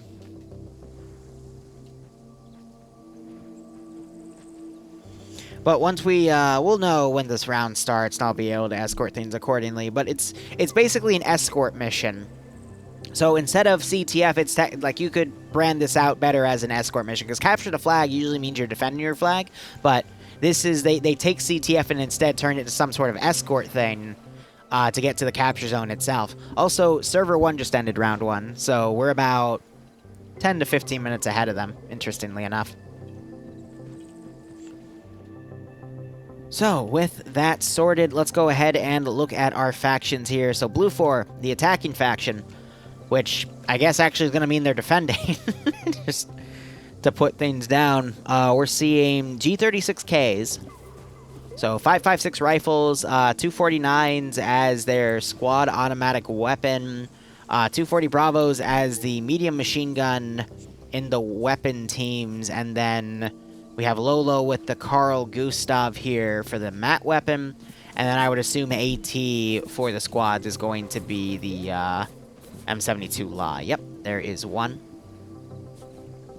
On the other side here, we have, yep, the marksman rifle here, the Mark 11.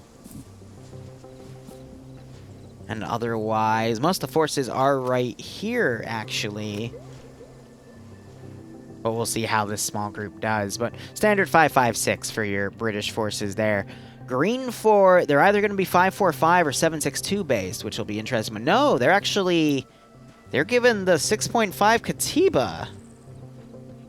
That gun, I don't know why. Every faction that gets that gun, I just give them the advantage. Even though it's 6.5, it's got the same exact ballistics as any 5.45 or 5.56 according to FNF's rescripting model. But that gun just, people dominate with that damn thing. Every time I've seen it in the field, just almost always that side wins. So interesting to see that on this defensive faction here. Otherwise, we got PKMs, more than likely a PKP for the medium machine gun. And the Grenadier weapon is also going to be Katiba with the underbarrel. Iander being given the RPG-32, and the medium machine gun being the PKP. I would assume then, because they're using Katibas, they're going to use the CSAT Bullpop Marksman Rifle. I believe that would be on Scoot, and I would be right in that regard. All right. Still a 10-shot rifle. It's basically just like a Bullpopped SVT. Made more compact. But otherwise, everyone's got vests and body armor, and those are all rescripted to have the same armor values, but Green 4 has the numbers advantage because they're the attacking faction. So yeah, they're going to take the flag and they're going to go deliver it to the capture zone, which is across a bridge. This AO's already been done, but Blue 4 is going to have to basically sprint over and try to bottleneck, but there's a pontoon bridge made right here. Looks like its simulation's disabled, otherwise you'd see it dynamically move with the water.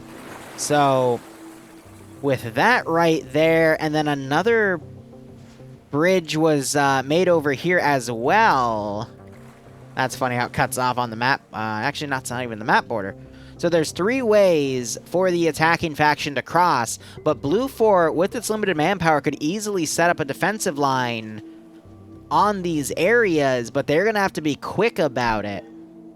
If Green 4 is quick, they could probably get forces in boats and move really quickly. The top speed of those assault boats, though, is about 40 kilometers an hour, though, so it's still on the slower side, but I think that would be their best bet, is running the flag over there. But the risk is that if they get picked off out at sea, it's going to make recovering the flag impossible. But I could see them just taking the flag, running it up the coastline. That'll give Blue 4 time to go fortify those areas, but I don't know. It's a tough call. Things are going well, Barb. People are asking if you're going to dress up in your maid outfit for NA. So if you want to address the masses with that question, feel free.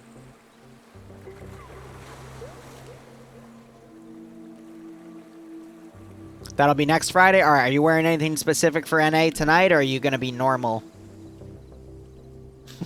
You're doing a cosplay shoutcast. Okay, so every last Friday of every month. Got it.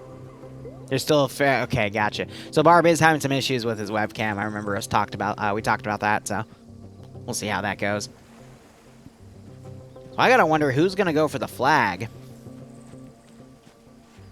And they have... Alright, so they put the boats just outside of the area here.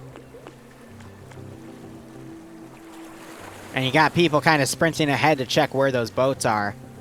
So that means someone has to grab the flag, run over here, push the boat in, and then they'll have to reverse it, which is going to eat up some extra seconds.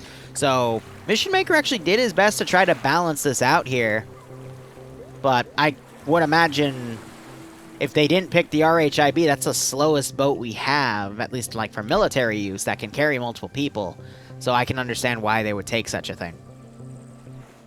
But Blue 4, based off of this map, and all these bridges have been marked, I'd imagine they're just going to triple time it and hold these bridges. And then maybe put 1 or 2 guys over here to watch for the boats coming around. Probably take a machine gun and hit at them from that side as well. You got all these other boats here as well. Interesting. But yeah, take your MMG, go to the coast, lock it down so there's no one that's going to cross, there's no boats that are going to come around, and also deny them to get set up over here. And then just take the rest of your forces and hold these bridges. And if they can hold the bridges, then they'll be fine. But Green 4 has a lot of really good players on it side. So I'd be a little concerned. Oh, no, not Killer. I love Killer. He's a really good player. A lot of cover to work with on this bridge, too.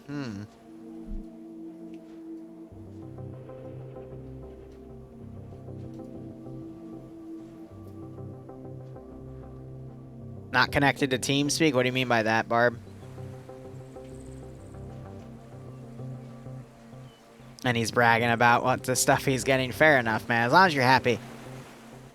So, yes, that pontoon bridge is also blocking the boat from being able to go right up to the capture zone. And I don't think they'd be able to go off that side, because you see the water kind of seep in, but I don't think it'd be enough. So it's at least going to stop the boat from going right up to that area. So even if Green 4 tries to use the boat to get the flag all the way around, that would mean they deploy like 8 people max on this side and rush it in, and that might not be viable. I don't think Green 4 wants to risk something like that. We'll see how things go. Oh, that came back. God damn it. I apologize. My setting, I don't know why, I've been having some really weird issues with Arma 3 recently. My settings keep getting wiped. And I'm not able to put anything on the Steam Workshop right now. So I need to probably just completely reinstall Steam to try to figure out why things keep getting borked, but it also might be the Windows update, because I've noticed Windows Defender has been a little more active, so it might have just turned on some weird firewall stuff that I gotta go turn off. Even though I reverted the update for Windows, because it always breaks my headset. But yeah, definitely a non-linear mission. I'll be curious to see how it goes.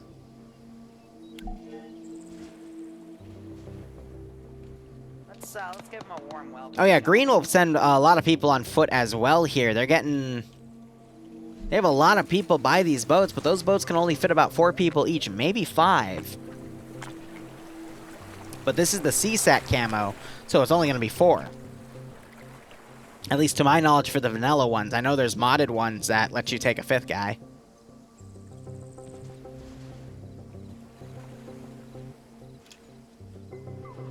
But I don't think Blue 4 is allowed into this area, which is why it's redded off. But based off of where Blue 4 is set up, I think they're still making plans. But we don't see anyone ready to, you know, go triple time here. Everyone still has their guns out.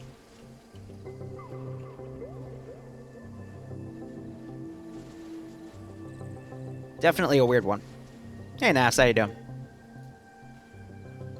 So we'll just see how they deploy. We got a few minutes just to try and figure out what happens.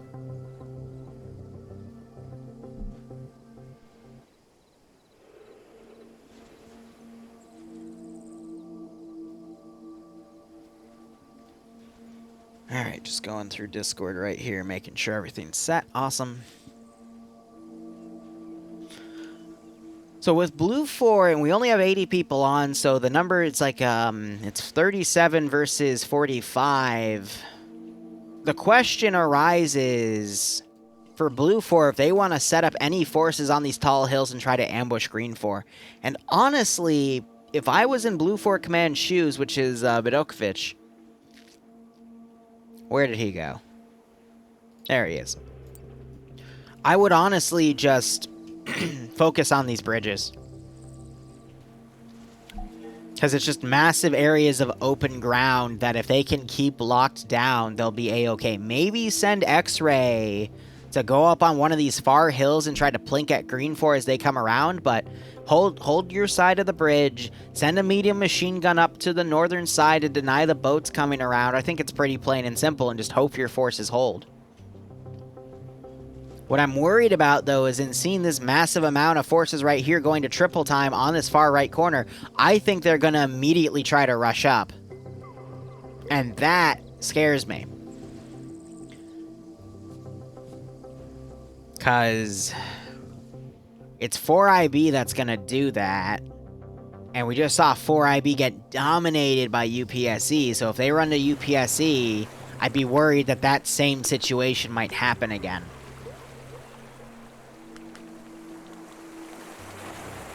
Or hell, maybe 4IB will just bulldoze everyone and just be able to keep the flag locked down. Who knows?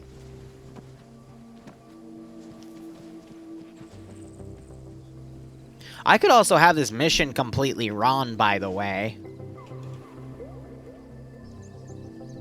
I'll know it when I see the movement order start going, but this could be a Blue 4 needs to get the flag and move it, but that wouldn't make sense because then Blue 4 would be the attacking faction and thus have the numbers advantage. There should never be the defenders having the numbers advantage because they already have the defensive advantage, you know? So I think it's going to be Green 4 gets the flag, moves to the capture zone, Blue 4 is going to beat them to it.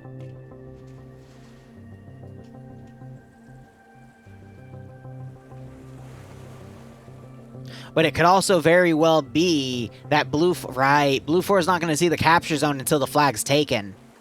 So they're going to immediately maneuver around. But I'm going to be perfectly honest, if I saw these 2 extra bridges right here, I'd be a little suspicious. Because those lines immediately get your attention. So that on the edge of the map, that's something that's pretty amiss right there, you know? Real quick, I'm going to tab out. It's Nerdy Hydra adding their Twitch URL, so I will quickly throw that on the multi.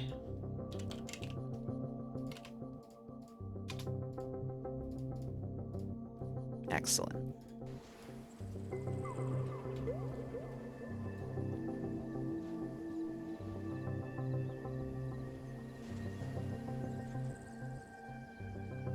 Hold on real quick. Let me hit that button, and then we'll tab back in. Cool. So who's going to be the flag bearer? Are they going to give that honor to Yanni? Well, it's definitely going to be up to Scandi Recon, who's the Charlie squad, to hold that. There goes the mission. It's actually going to be Azariah that picks it up. So there it is. And they're going to run it on foot, and no one on Green 4 is going to take those boats. That's understandable, because I think they're worried about how slow those boats are going to be and the fact that that line is going to cut off the flag itself. But now you have Blue 4 doing a massive northern push. We're not really... Okay, we are seeing some elements going left. Actually, a lot of elements now going left, because now they've seen the capture zone light up. They're a little ahead of Green 4 here, because Green 4 has some rivers to cross. But you got to also understand, after Green 4 delivers the flag to the flag capture zone, they still have to defend the flag there for a few minutes, at minimum. So Green 4, it looks like they're crossing a lot of forces right here. This river's going to slow them down, but they're probably going to follow up this direction on the coast. And then disseminate out to these 3 bridges here.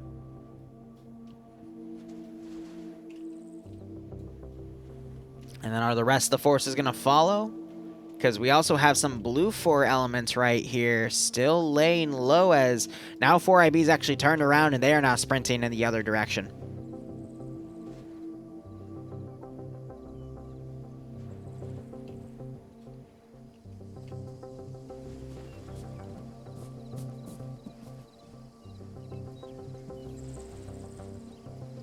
Now it's just going to be a large amount of advancing and maneuvering here to eat up the initial 10 to 15 minutes of the clock. I'd be curious if Blue 4 tries to set up an early ambush, which I think they are right here, to try to catch any Green 4 forces that don't cross the river. So again, that flag's position is going to be updated every few minutes. And they're land nabbing to follow this spot where they notice that it's not as steep in the river.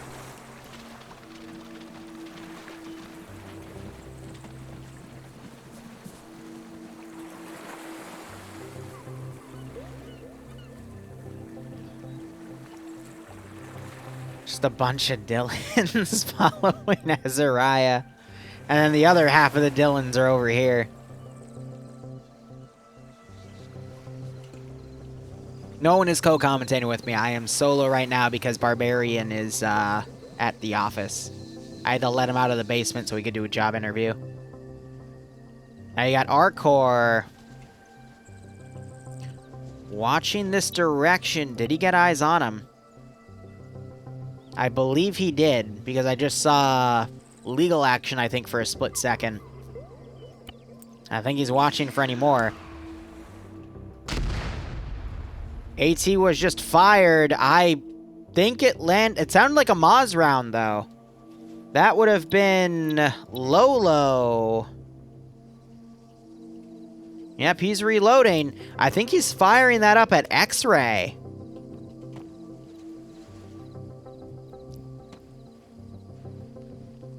Smoke's being popped.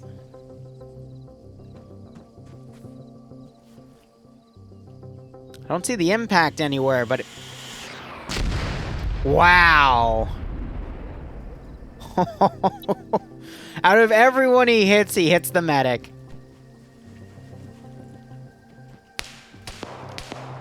A lot of damage delivered there, and you got Blue 4 trying to pick off some guys on the rear. This is some UPSC members going. They're also trying to hit Guy Fieri there. And they managed to knock him out, and he vaults into the water. Head barely staying above the drink. Now, Blue 4 is actually in a really good position right now. They can concave and eliminate this one group by using that Moz to stall this other force. Really risky to dedicate a small group to try to engage some Green 4 early on. It's definitely a risk. But it might just pay off if they're able to engage a small amount of forces, even if it's UPSC, because UPSC did so well in the last round. Blue 4, though, has taken a KIA. That was Wasber going down. And Reaper right behind him, checking his body, also getting picked off. I think that was potentially by Heckfly there. Yep, 2 kills with his PKM. More shots going up here. I think it was by these two. Navy and Hans took some fire. They go back up. They immediately meet some more fire by Gates. Arcor trying to engage on the side. Not sure if he was able to land a kill. Let's check. Yep, he is up 1 kill. And Legal Action and Coda coming down to work on Guy Fieri. Coda trying to cover.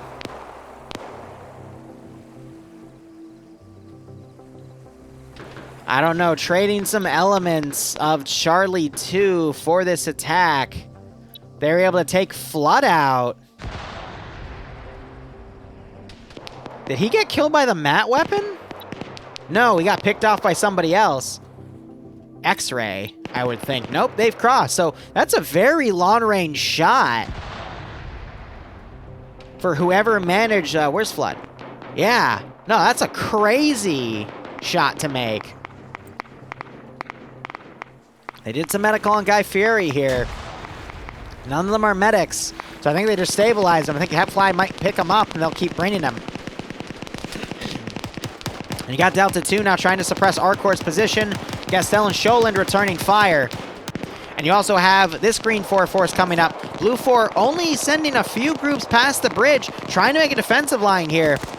We just had McCarthy and Signal get picked off from a lone shooter Purim.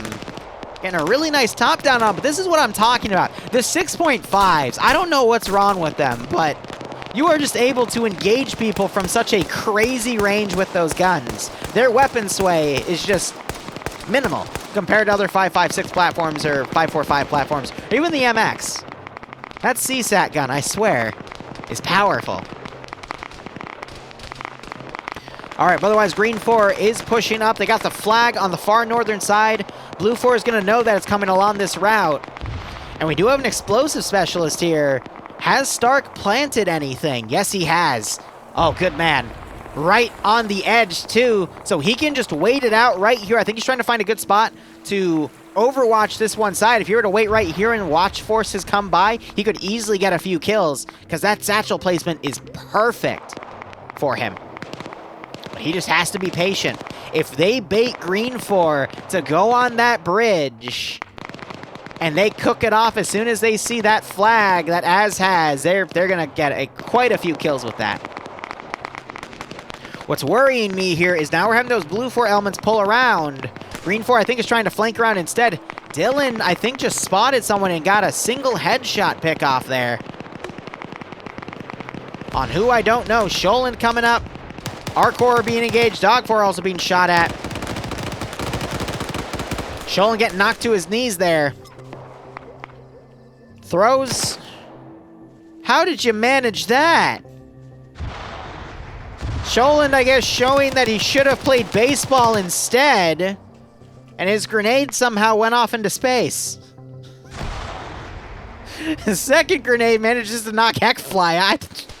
Arma's a perfectly wonderful game with 0 bugs. They're all features. Dylan and a half trying to come up and cover. As Coda and Legal are trying an elaborate flank to encircle this small Blue 4 group. Meanwhile, you have the remnants of Charlie 2, TSB members, coming around on the rear, but Green 4 is doing a very big maneuver element here. But there is Legal Action and Coda coming around. Gastel was waiting for him, but he's in the low ground. Takes a few shots, none of them were headshots though. And he's going to be able to live for another few moments. Arcor might come up and try to cover that flank though. But instead, he pulls back instead, looking to overwatch Blue 4 itself. UPSC trying to get some shots on Gastel there, and managed to knock him out. Arcor firing up at Dylan and a half as they pull back. Sholin trying to pull over, but Legal Action covers. And I think Legal just ran out of ammo there as he's now fired on by Arcor and Sholin, but I think Coda here is gonna deliver a Hillary Clinton to Arcor.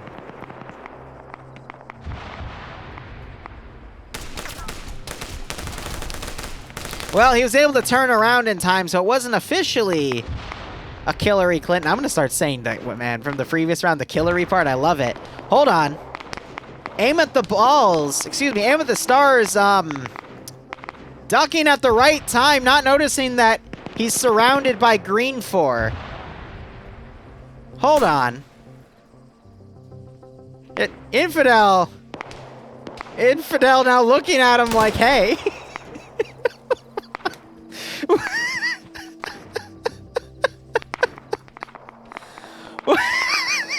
I don't get it. Okay, so I think Aim at the Stars thought the 2 guys that were killed off over here were his buddies. And instead, that happened. Infidel literally just looked at him. He's like, wait a second. You're not Scandi Recon. Oh, bang. You know? X-Ray trying to get some long-range shots on Infidel there as Yanni checking up on the bridge. But he is met by Anderson and Wheaton delivering some long-range fire. Flag is being brought up and around. Blue 4's honestly down a lot of manpower right now. About half their force has been taken out, and it's either remaneuvering or it's being pushed up and cleaned up by Green 4 elements to the rear. Sholin trying to come out. I think Guy Fieri just spotted him. Now Sholin taking fire from the left. Enfilading fire being delivered. Dylan's going to come up and finish him off as Sholin tries to move away. And he's knocked out. And even more gunfire is put around. Dylan taking his handgun out, and there he is taken out. So I think Blue 4 just committed too many guys to trying to hold the line instead of pulling them back to hold the choke points, excuse me. And now there might not be enough to hold these choke points themselves. Blue 4 trying to commit more forces back. Archie getting knocked out, though, by Scandi Recon elements. It did not pay off for Blue 4 to have so many forces cover the retreat. How much time do we have?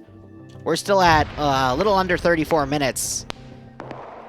And Green 4 is in perfect striking distance to the flag turning point. There is still a chance, though. But Stark needs to keep his head down, because if he gets taken out, that satchel is going to be rendered moot unless Manfred picks it up the clacker for it. I could see them baiting Scandi Recon to come in here and killing off a few of them with that well-placed satchel. But otherwise, with Green 4 getting a lot of forces on this ridge, it's going to be tough. Yes, every round of FNF is 50 minutes long, by the way. Someone just got picked off up here. It's recent, too, because the hand's still moving around. All right, who was trying to wipe their ass on duty? Freddy. I just saw Flux also get killed off in this roster as I was looking. He was on the left side here. I guess picked off from... Oh, we can actually see exactly where he got picked off from. Angus was able to wake up and actually get a kill on a UPSC member. Nice. Infidel now trying to deliver some long-range fire with that PKP. He's had some AT get popped up here as well. Blue 4 trying to use some shock weapons. Grenade rounds also landing relatively close. For that range, it's actually pretty good. But I think Green 4 is waiting for the southern force, which is actually more towards the southeast. Finish encircling that Blue 4 force is coming around. And you're having the 3 TSB guys coming on the rear here, getting a kill.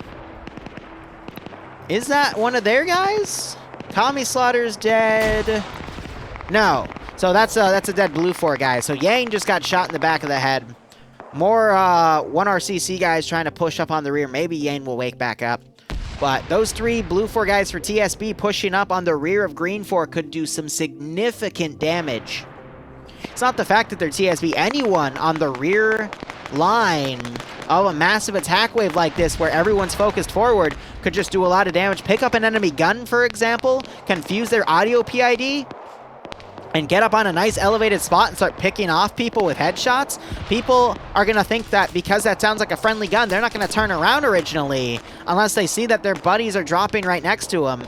And you could methodically pick off an entire squad with that routine. Yang waking back up, CF might be able to push up and take him out, but I've seen that done time and time in FNF. You pick up an enemy gun, confuse their audio PID, and you're just able to do so much damage with it, but you have to be very methodical on who you take out, because if someone's in cover and they watch their buddy who's also in cover drop, they're gonna know, wait, that fire is coming from behind me, and immediately turn around and start yelling, then everyone's gonna turn around and start engaging you. So you only want to pick off people that are exposed to the enemy, because then they're just going to think, oh, okay, that's the bad guy. But there's a lot of mind games you can play in FNF if you have the know-how. So CF not pushing up here to check what's going on. So Yane's getting some free bandage. Oh, I think CF might... No. He just doesn't know. This is what I also love. People get like really close to each other and not realize it. That's why you always have to be doing your 360. Even if you're alone, look left, look right, look left again. Scanny recon. So my question is Yang gonna know that that's an enemy machine gunner? Yeah. Instead, he throws a grenade, and now Yang's gonna be shot at by his own guys because he's with them. But I think CF's just gonna think that that was a GL round instead. He's got to be careful about the direction he crawls to, though, because he might get missed PID, because from this range, it's really difficult to tell. So Thicky, seeing that that was where he got engaged from, is going to start engaging him. Flare popped right on Yang. Got a Moz round fired by the other elements here. And an explosive satchel just went off. And that killed Potato CF. So, who got the kill is my question. Who got credited with that one? Otherwise, you got Roast here. He's going to swim it. You got Stark right here waiting. He's going to pick off Roast if he gets close there, though. Dylan might join him. That's a very risky thing to do. They're doing that because they think they're covered. But Stark's lying in wait. If he's just patient and he sees these swimmers coming up, he can just wait it out, and then when they're closer, engage them. And if they try to climb up, shoot them in the back of the head. Ooh, he just killed a Dylan. Dylan's dead. And I got Stark killing Rusty there. And then Dylan 6, realizing he just got shot ahead of him, is now swimming under the pontoon bridge to try to get on the other side. Great job by Stark there, locking that area down. Previous round, he was Blue 4 command. He resigned after everyone on his command got wiped, but now as a standard rifleman here, he's doing a lot of damage. Dylan now coming up. I don't think he's realizing where Stark is, and I think Stark's going to get his third kill. He's already on his third kill. Shooting at Dylan now. Dylan realizing where that fire is coming from. He's going low. He doesn't have a lot of areas to maneuver around to, because if he goes left, he's going to be picked off by the guys up on this hill. Goes right, he's going to get shot. So I think he's going to come up for air for a brief second, and then immediately go back down. Yeah, which Dylan? Dylan 6, because again, there's so many. UPSC's pulling a prank where they have a bunch of people from their group coming in with the name Dylan. I think it's kind of funny to do that. Aim at the balls? Yes. Yes, I did. We watched it happen, buddy. That's why you got a PID. I'm sorry, buddy. I just watched Infidel look at you and go, wait a second. Different uniform, different gun. Click, click, click, click. Bad guy. Well, look at this. Hold on, dude. Who dropped it? Oh, I thought TSB was able to come around and take him out. They did shoot Nemesis, though, and take him out from the rear.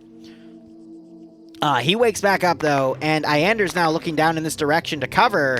Nim also covering the rear here. I think they heard those gunshots. Malin hitting Nemesis in the back of the head as he tries to run away. Iander coming down to try to get some revenge. Lolo covering. Iander blind firing at Malin, but is forced to pull back as he's engaged by Lolo. Scandy recon on TSB. It is Civil War at this point. And Dylan 6 sneaking around on the pontoon bridge, but Stark notices him and tries to hit him, but once those bullets hit the water, they quickly lose velocity and become inert. Nim, I think, is trying to run up to hit Lolo here. Catches Lolo bandaging, knocks him out, and eliminates him. Just up to Malin here to run interference. He's the last Blue 4 member left on this side. You got Green 4 doing a swimming push under the bridge. There's no one on Blue 4 that's covering that vector. Maybe Manfred will spot him. But Dylan, I think, is trying to get behind this area to swim to the rest of the coast. He's got to be careful that he doesn't drown. What's our time? 34 minutes. About another 25 minutes remaining. Blue 4 doing a good job of stalling, but because they don't have enough forces to cover all three bridges, you're starting to see members of UPSC flank around. UPSC, when they do flanking attacks, are very, very deadly, and Blue 4's chances are slipping away here. Malin catching Azarai out in the open and taking him out. Gets a few additional taps. He'll have to go up and double tap, but if he gets on this hill and sees that the flag hasn't really moved around that much, he could stop it. And he could lock the flag down. But Nim instead is going to look up the hill as Malin doing a really good job of flanking around. But he is shot in the back by a different element of Green 4 who's watching their rear. Multiple shooters going up. Spots Nimia, but gets knocked out by the other shooters. Again, that Kativa 6.5 is just so gosh darn accurate. Meanwhile, I think Dylan's trying to climb up here. He's got to be quick, though. Manfred might spot him. Hearing some distant marksman shots. Nim is coming around. For what Blue 4 has done, they're still giving Green 4 a run for their money, trying to detonate an explosive charge here, but it's not enough to stall these guys. If Blue 4 just pushed more guys across the bridge, laid more explosive traps, they would have denied this Green 4 force from coming around, because now they're starting to have to pull Blue 4 back to cover against this element coming around. You got Stark now getting up on this rock to try to stop Dylan from coming around here.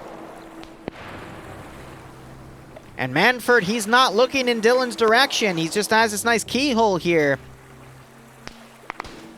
And Stark's pulling away from where he's put that explosive satchel. How many people are on each server? About 85.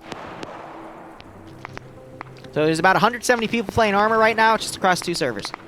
I am on server 2, for example. But the NA event will still be one server with 124 players on it. So long-range shots going on Nimia. I think she's crippled, as she is now struggling to try to roll down. Takes another hit in her chest rig there, which for FNF, it's rescripted to have a plate carrier on it. And they roll down. So yeah, it's X-Ray's marksman trying to get some more pickoffs here. They're just unable to land those headshots. Stark, meanwhile, not noticing Dylan. Oh, he dead. Definitely. Pops a fresh magazine. Dylan 6 doing his best to go evasive here. Yeah, once the grenade hits the water, though, it's rendered inert. I stand corrected. That's only if for my render, but I was quickly able to float away. Now Dylan's going to climb under, swim under the rocks to get away. Malin still doesn't walk back up. He's probably going to bleed out. Nim crawling around. Dylan the Prodigy.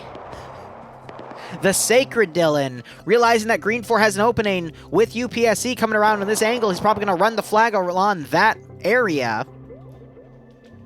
As we only have 3 of these green 4 guys remaining. They lost a man, unfortunately, but they're still putting pressure on blue 4's side here, and we're about to have a strike team of 4 more green 4 guys from UPSC. Get right up to the bank here. Dylan still under pressure from Stark, and Stark's just waiting him out. Dylan coming up for water, quickly ducking away though, really utilizing the fact that when you're in the swimming animation, if you jerk forward, it pushes your head out very quickly. And now Anderson and Wheaton under fire, grenades being thrown inside. Bouncing off the metal bars of the windows, actually. Anderson and Wheaton able to take out one of these aggressors. RPGs just fired onto blue 4 from a different direction. But Stark now assisting in the cover here, and now it's just up to Armagesus.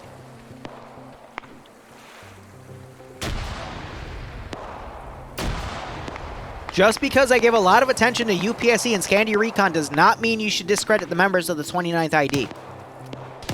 They're the home faction of Friday Night Fights, and they are the NA champions for Friday Night Fights Titans. And they will be fighting with Scandi Recon in the Grand Championship because Scandi won the EU branch, but they're still a very nasty group of players to contend with, and they've even set up a suicide explosive satchel if they get breached, just to maximize the amount of players they want to take out. So Stark's now pulled back, looking for Dylan 6. Dylan 6 seeing this as an opportunity to try to get on the coast. Still 25... Actually, when I said it was 25, it was actually 30 minutes left, but we're seeing some 4IB guys getting knocked out. Legal Action, the only...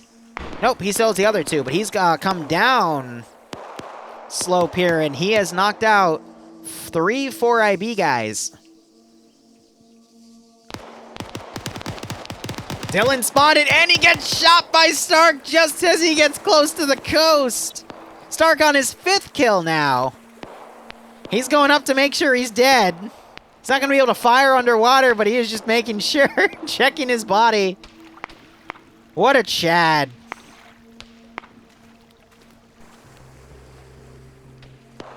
Just to see if there's anything good. Armagesus staying under the bridge. Anderson and Wheaton have pulled back. They're trying to bait Armagesus to come up into the air so they can take him out, if they even know he's still up there. But they've got 2 4IB guys here. Now 1 because they're getting picked off while they're unconscious. But what are we at right now? 1, 2, 3, 4, 5, 6 blue 4 fighting 3, 4, 5, 6, 7, 8, 9, 10, 11, 12, 13, 14, 15, 16 green 4. It's not looking good for blue 4 here. So with Stark pulling away from this bridge, we got Scoot and Weezer sprinting across. Stark's right here. I think he's giving up on his charge. Manford getting engaged by Legal Action. Satchel's going off. And there was one right there that went off as well. Let's force these 2 guys to jump in the water for security's sake. Stark might be able to pick them both off, though. Legal Action looks like he was taken out, but Dylan and a half and Code are running up. Blue 4, I think, is just trying to let bait Green 4 to come in close with the flag to let them regroup. Dylan and a half taken out by First Lieutenant Anderson there. How many kills is Anderson on? His 2nd. Where is Martin? Wheaton, though. Wheaton's also on, too. So they've been able to do a lot of holding here. Took out the buildings to deny Green 4 any ability to hold that area. In order to turn the flag in, they'll have to be in the open. And Stark, once again, I think, spotted these 2 guys and is popping grenades. I think he was looting that Dylan 6's body for more grenades to try to force these 2 green 4 guys to come around. But now it's Manford and Stark overwatching these 2 guys because they've gone into a kill zone. And I think Stark's going to be able to get 2 more kills with Manford in that regard. Blue 4, just because they're down a lot of personnel, by the way, does not mean they're out. They still have 6 guys. And they've been able to get a lot of kills here. Stark getting engaged, though, blue on blue. That's not going to help blue 4 at all. So you got to remember, when they play on the ground, if you open your map, you will see in real time where all of your friendlies are and if they're unconscious or not, because they'll be a different color if they're unconscious. So you really got to check the map in these tense situations. But look at this. Green 4 opting to do a thunder run. Why didn't they go around the other way, where there's cover, to get across? Because this is just a massive kill zone. It's very risky to do, and some people jumping off the side. RMG is, I guess, trying to get up in a position of trying to overwatch, but very, very risky, especially considering the flag is on the left side. And Green 4 still has plenty of time. But it looks like Blue 4 wasn't in a good position to do any sort of overwatch here. Now you're going to see Green 4 try to take these spots and...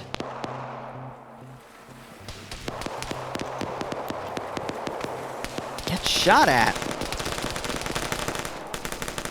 A lot of fire going out. Green 4 actually being a little more successful with this Thunder Run than I thought they would.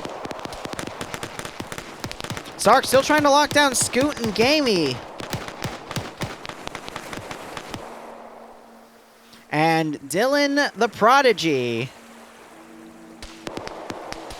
Coming up, he's about to start the timer for Green 4 here, and Green 4 might just have enough. I am worried about Coda here for Blue 4's sake, because he can come up and engage the rear of Blue 4 and do a lot of damage on his own. 10-minute capture time. Just had a man go down, so Prodigy, after he puts the flag down, gets picked off. Stark running up to Scoot as Gamey stays back. Yane running up to try to cover, but he's going to run into 2 Blue 4 players and is immediately engaged and shot in the head. Blue 4 might be able to clutch this one, even though they're down 10 players, but that number advantage has been getting knocked back. Stark running up.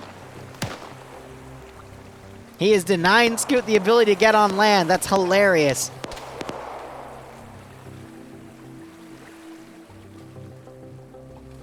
If you mean join one of the FNF games, use the FNF command. So exclamation point FNF. If you mean my Zeus stuff, then do exclamation point Discord. But Coda's running up. He's probably going to be able to tap Anderson in the back of the head. Anderson's exposed. Coda runs up and does a mag dump. There's the kill. And now if Coda can repeat that action and take out more elements of Blue 4, it's going to be over. Bedokovic, though, this is really worrisome. Green 4 is not pulling rear security.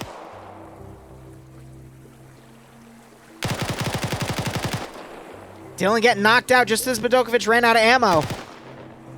Oh, almost a blue-on-blue incident here. Bedokovic took some shots. Got Manfred pushing up. Another Green 4 member taken out. It's just up to Naka here, because Blue 4 could take the flag and just run with it. Doing some double taps. Coda doing his best to fire at Manfred here. Naka crawling away, only to meet Bedokovic's 5.56. Scoot trying to crawl up. He's now gotten on land. He's going to try to hit Manfred on the rear here with that marksman rifle. Oh, I didn't realize Scott had that. So these two, they need to capture this flag and just run with it at this point. Stark seeing that Scoot's woken. Oh, no. Stark on 7 kills. That's incredible. Coda trying to tap him. Bedokovic taking the flag and drawing fire away. Now Bedokovic is making a run for it. Flag is out of the capture zone. That timer's going to restart. Coda taking fire from Faultley. Stark returning fire. Coda's crippled. Explosive charge going off. Coda getting knocked out. I can't believe this. I think Blue 4 has been able to clutch the W from the jaws of defeat here.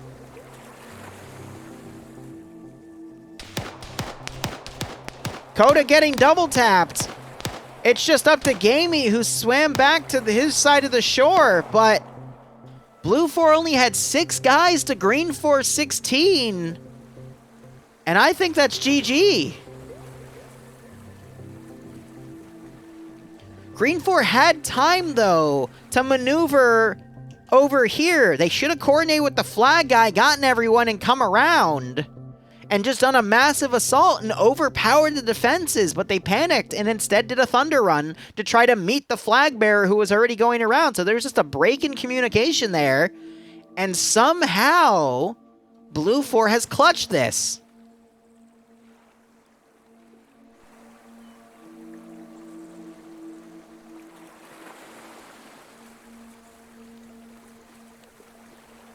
That's incredible.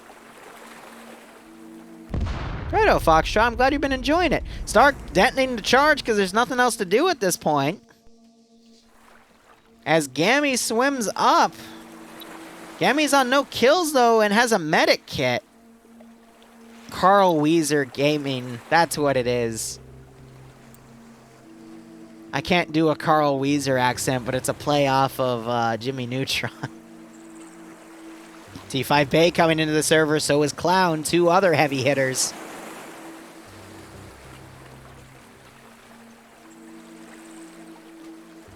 Multiple people killed in the water felt cheap. Well, here's the thing, though, Chihuahua.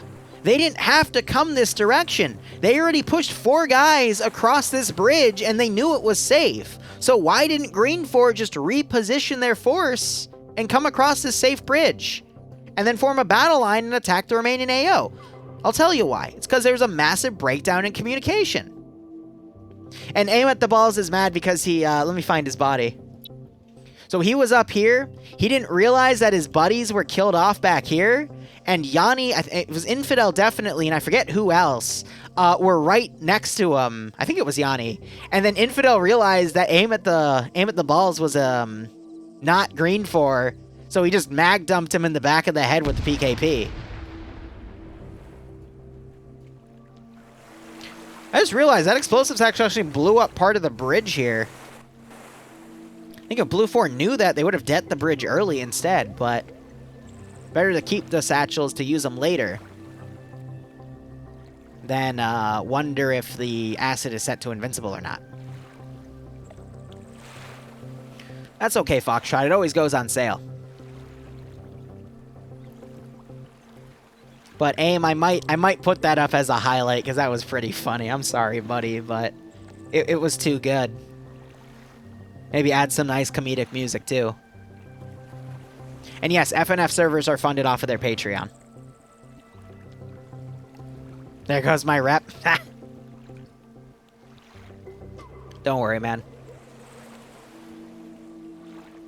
At least they shot you in the back of the head and not the balls. Alright, so Carl. It is a 1v4. Anything's possible. But he's fighting a guy with 4 kills, a guy with 8 kills, a guy with 7 kills, and a guy with 2 kills. So collectively, that is 8 plus 4, so 12, 14, 21 kills. So Blue 4 has blackjack. And Carl has none to his name, but he is going to play this extra cautious. Hug the outside of the AO here, knowing that the flag has been moved to right here. That's actually a really good call, because what he needs to do is get in a little corner, find one of these Blue 4 guys, take him out, and then go mobile. He doesn't know how many Blue 4 guys are left alive, though, so going around, being in the open right here is a little bit of a risk. And I think Stark's already spotted him. He's going to get his 8th kill, isn't he? Nope, Stark did not spot it. Wait. As I say that, Streamer's Curse. He readies that GL. Fires it just short of Carl. Did he get it? That's Green 4 eliminated. Stark getting his 8th kill there. Absolutely incredible. So him and Bedokovich, 8 kills apiece, which means they eliminated literally an entire enemy section. If not more, actually, because these are 6-man groups. So great job to the both of them. Those 2 guys single-handedly killed almost half of Green 4. So Stark and Bedokovich, definitely. Great job there. Oh, it's not Prodigy, it's Prototype.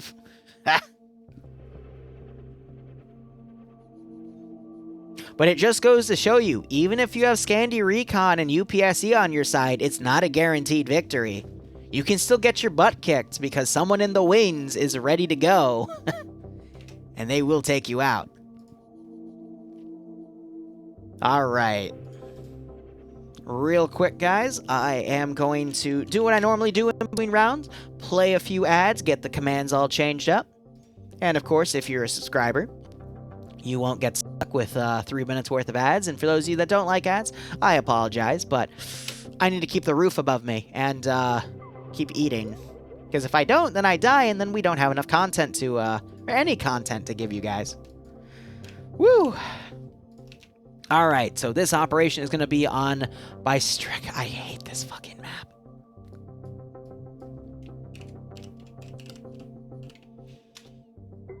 Actually, I have to remember, is by Stricka...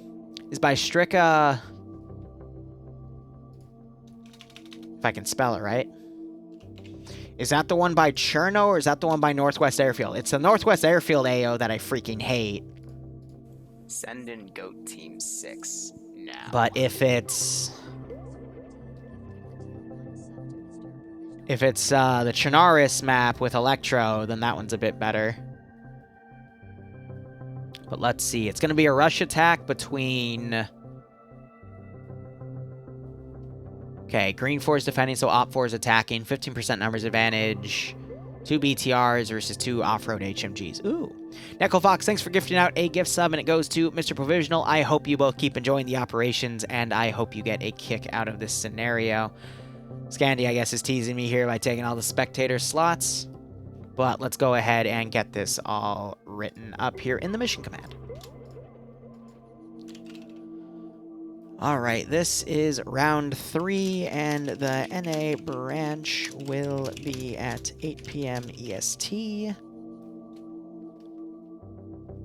With how these are going, though, it's going to be a really short intermission, so I might get like 10 minutes of mission development out just to like get some pre-planning done for the Syndicate campaign. And then we'll be right back at the stream.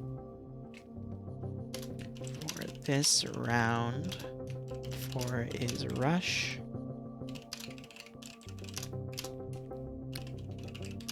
Now, what are they rush attacking? Is it sectors, or... It doesn't say. So I'm just going to say 2 objective.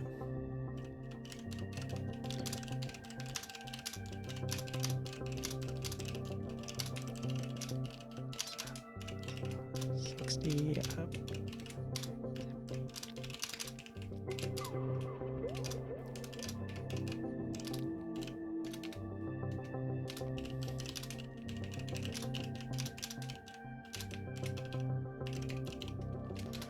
Alright, that's that command done. I will go ahead and copy-paste round 3 into that. My stomach's also making the rumblies because I only had 1 meal today. That was a little foolish of me. But that is A-okay. Let's do some different music. Because I'm starting to get sick of Homeworld Tutorial. We've been playing that all week. Let's do ambient Skyrim music. Except let me find one that doesn't have any ads to ruin it, and everything still has ads to ruin it. See, you know, never mind. I was gonna say something, but I'm gonna hold my tongue in that regard. Give me 1 moment.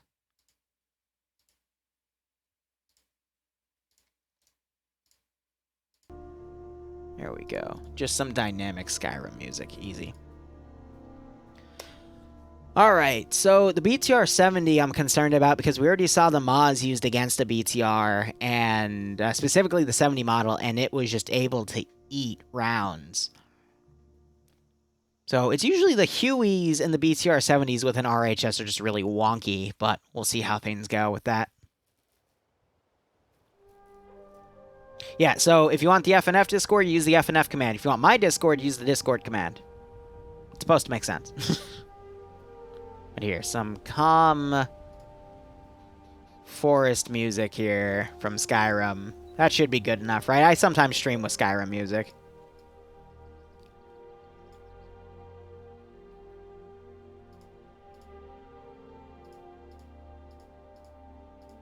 Yeah, so I just realized I'm clicking on some people and it's muting them in game. That's fine. Regardless, so far, we've got 4 IB on Op 4. 1 RCC on Op 4, TSB on Op 4. I always forget what group these guys are part of, but they're also on Op 4. Lusode's group, that's 1ERR. And the rest of 4IB in there. Excuse me. So UPSC on green 4. 29th ID with T5 Bay. Yes, on green 4. Another powerful player, as I called out earlier. And Scandi Recon on green 4 as well. So they're emulating the previous round a little bit.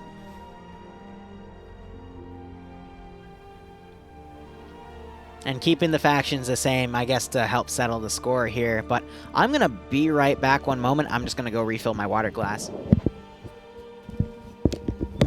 Just so I can have something to sip.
So I'm actually thinking, because of how my stomach's acting with me right now, I'm probably going to end the stream after this round, take a quick break, get a bite, come back, and then we'll stream NA.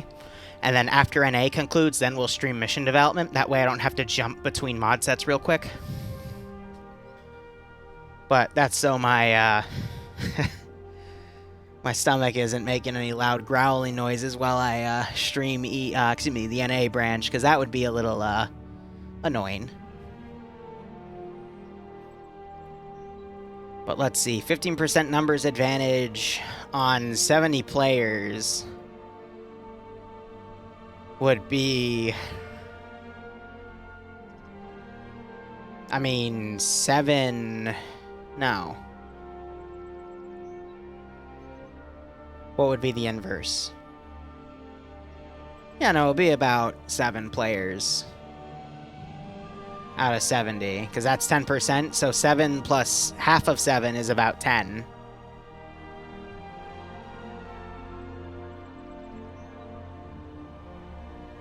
So yeah, 10-person number advantage would be fine in this regard. When does NA start? North America. Classic response. It starts in an hour and 20 minutes. EU, for me, started an hour late, but people are getting confused between the fact that North America went forward an hour and EU hasn't gone back yet. It's that time of the year again, unfortunately, so. What I am worried about, though, is I hope Server 1 finishes Round 2 soon, because I would hate to see Round 3 for Server 1 run over into the NA slot. Because they've been about 10 to 15 minutes behind. Oh, sweet, that would be 3 a.m. for me. Nice. But yeah, after the NA branch, we're going to develop the Syndicate mission. I'm going to leave the scripting for Saturday. And then if I finish that to my fancy, then we'll, whatchamacallit, we'll work on some Monday mission files. Having Carl Weezer on your team is a privilege. The smack talk we get in the group chat between rounds is also pretty golden. Chechnyan War. Cool. So yeah, Op 4 would be versus Chechnyan Rebels. Yep, alright, so Bystroka is the one by the river. But it's gonna be focused on this area with a man-made FOB. Nice. So when you add custom buildings to your mission, you have to mark them with black shadow effects, so everyone gets a rough idea of what's where. But it's a terminal wave, so they also marked a camp in here and added a few additional builds. You can tell because the shadow is different. That's something you can do in the Eden editor. So this terminal is going to be up for grabs first, and then Terminal 2 will go active, and there's a bit of a forest between them that's about 1 kilometer. And Op 4 is going to start on the north in Polana. Alright.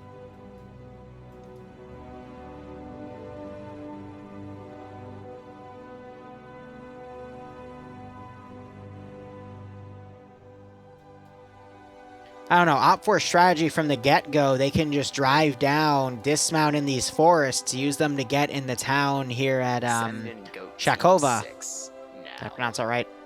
Shakovka, that's it. And then from Terminal 1, go to Terminal 2. Cobalt Cat, how are you doing, my friend? Cobalt Cat is one of my oldest friends on Arma 3. He was back with me in 2016 for the Loot 09 days.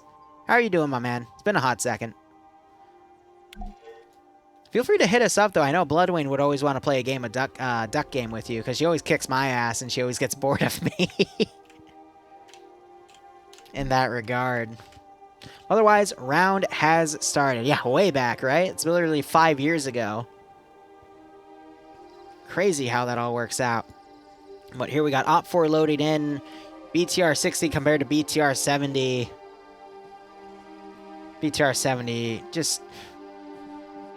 The rear is the big giveaway of the difference between the APCs, and then everything looks a little more uniform in the middle, whereas 60 is all kind of jumbled around. But GL fire can take out a 60, and a 50 cal would tear that thing apart. So would a 70, but the 60 is just, it's just a frickin' mobile coffin. 70, though, I'll be curious to see how this is deployed, because that thing can tank a lot of shots, and we saw that with round 1. Look at all the transport trucks Op 4 gets here. And it does have the shiny glass, so these cabins might actually be bulletproof, but I'm not seeing the white exterior, so it might actually not be the case. Just the reflectiveness in the... Well, actually, no, it's like that everywhere. I don't think these are the bulletproof ones, though. And then that white's just a texture effect. And we have the moon partially out, so it's a nice lighting, too. Otherwise, Op 4 is a tiger stripe Op 4. Interesting. I don't think that's an actual Op 4 BDU for Russia, but hey, I guess it looks cool. We've seen this time and time again. But otherwise, your standard 5.45 rifles, PKM as the machine gun. Ooh. Sorry, that caught my eye.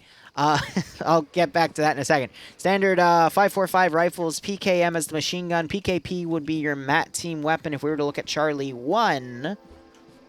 Charlie 1, oh, yep, there it is. So there's Scoot. He has the PKP on his back. Marksman rifle is more than likely going to be the Dragon of, yep, so SDV. And standard GP25s as the underbarrel. What caught my eye was normally it's an RPG 32 given, but instead it's going to be an RPG 7. So a small detail there, I guess, because it is Chechnyan War, so they wouldn't have the RPG-32 yet. So it's nice to see something like that, especially since they're going to be using that to fight technicals. But does he have... I don't see a... Oh, there is a sight right there, so it's probably a PG-3 sight to work with. And they've already got both of those BTRs crewed. So overall, not bad for that AO. But otherwise, let's go ahead and look at Green 4, the Chechnyan Rebels. Some nice civilian kits given here. But with this kit bash, hold on, 7.62 AKs, nice. So those are slightly better than 5.45, 5.56, and 6.5. If you want to mag dump someone in their chest rig instead of about 4 to 5 shots, it can be done in 3 to 4. So if you want to mag dump people and aim center mass, you can get through that armor a little bit quicker with a 7.62, but it's only a slight advantage. Flux, being given the SVD for the marksman team. We'll see what he's able to do with that. And I believe they have an RPG-7 themselves. Iander being given that. He should be very effective at taking enemies out with that weapon. But yeah, no, so instead of RPG-32s, RPG-7s are out on the field here. AKs with GP-25 for the leadership elements. It's all AKMs. And I'm just trying to see if there's any other random weapons thrown in, because sometimes when you have rebel factions, they add a few other guns. But it looks like that is going to be it for this case. Everyone has their handguns out. I have no idea what they're doing. And I honestly don't want to know. Has some Alton helmets, though. It's a big mix. Some people don't get helmets, and some get really armored helmets. So I think the FNF mod would also rescript all the helmets to have the same armor values as well, but kind of funny to see that. Otherwise, vehicles-wise, they have 2 6-man off-roads, 2 HMG off-roads that can carry 3 people. Those 50 cals, though, will tear apart those BTRs. So here's the thing. These HMG Humvees can easily outmaneuver those 2 BTRs, but those BTRs with that 7.62 coax, which is 250 rounds, can easily also tear apart the Humvees. Now, if the BTRs instead try to use the 14.5 millimeter, only 2 or 3 shots are needed to actually knock out the engine. So what we really want to see Green4 do here is utilize the speed of those Humvees, excuse me, not Humvees, off-roads, to get around and take out the BTRs. If Green4 is able to do that, they will enjoy the vehicle advantage of having Humvees with no BTRs to harass them. But if Op4 is able to get eyes on and lock down the I keep calling them Humvees, the off-roads, my bad, guys. If Op4 is able to knock out the off-roads and remove them from play, and they're also able to take Iander out, or at least put him in a position where he cannot harass the BTRs, then that those 2 14.5 millimeter turrets are going to be really helpful for Op4 to make their advance. But otherwise, Green4 also has a lot of UAZs to work with, and transport trucks of their own. Quite a lot, actually. Otherwise, let's look at these AOs as we have 9 minutes remaining. Otherwise, Kvine, thanks for dropping by. Hope you enjoy the stream. And Slemming, thank you for dropping by as well. So, first terminal here is at a campsite. So, this is one of the preset camps you have in Arma 3. They put that down, 3 sandbag positions around, which can be helpful for doing some good overwatch, but the sandbags aren't far enough to kind of help you. This one is good, but there's no good way to fall back, so if you start getting fired at, you're not really going to have any pull-out solution there. And this is another pre-spawn camp. I forget which one it's specifically called, but the terminal is in the windmill on the 2nd story. These are always nice little textures to utilize, but looking at the entire AO here, some of these buildings won't be enterable because it's old. Chernaris here.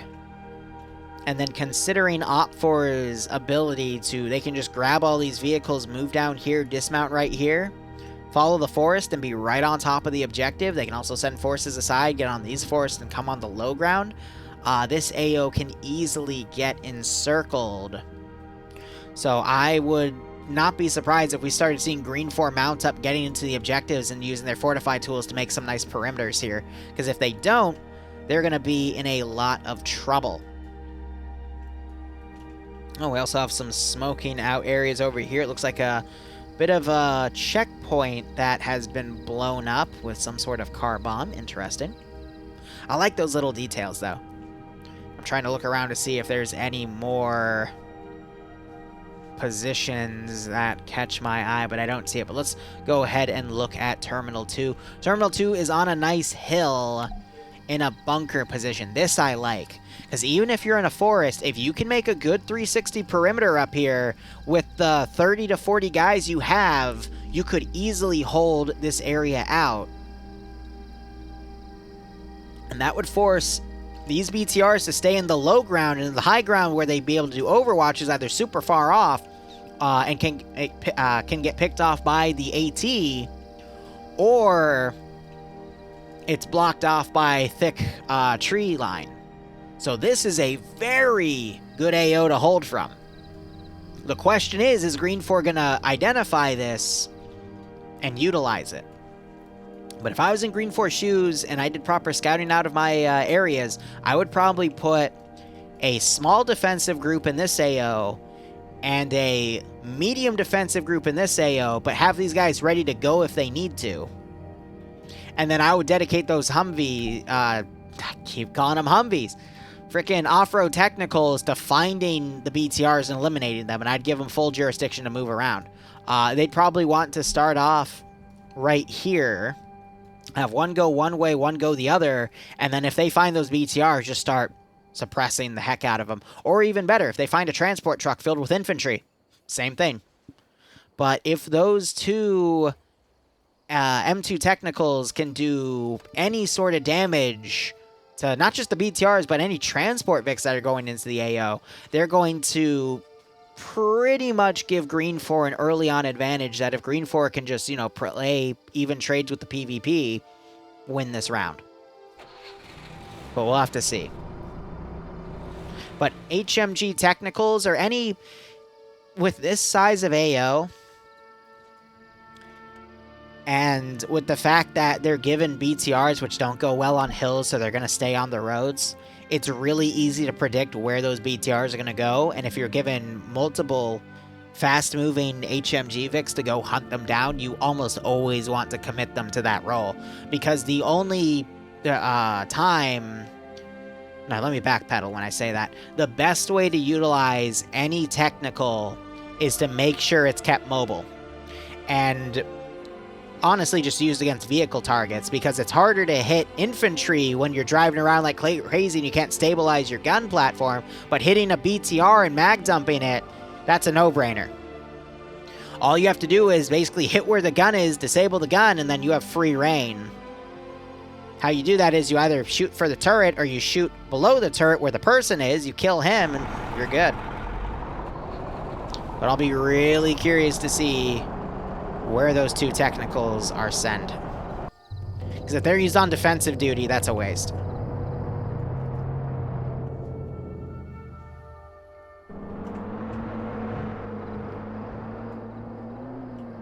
Aw, no one took the tractor.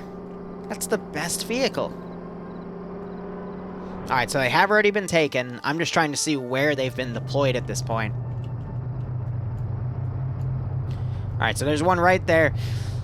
Green 4 might be giving them for the squads to use. I really disagree with that suggestion, because if you're playing defense, technicals aren't really that helpful for defense, because you just need to make them stay mobile. Command took another one as well. Clown on his own.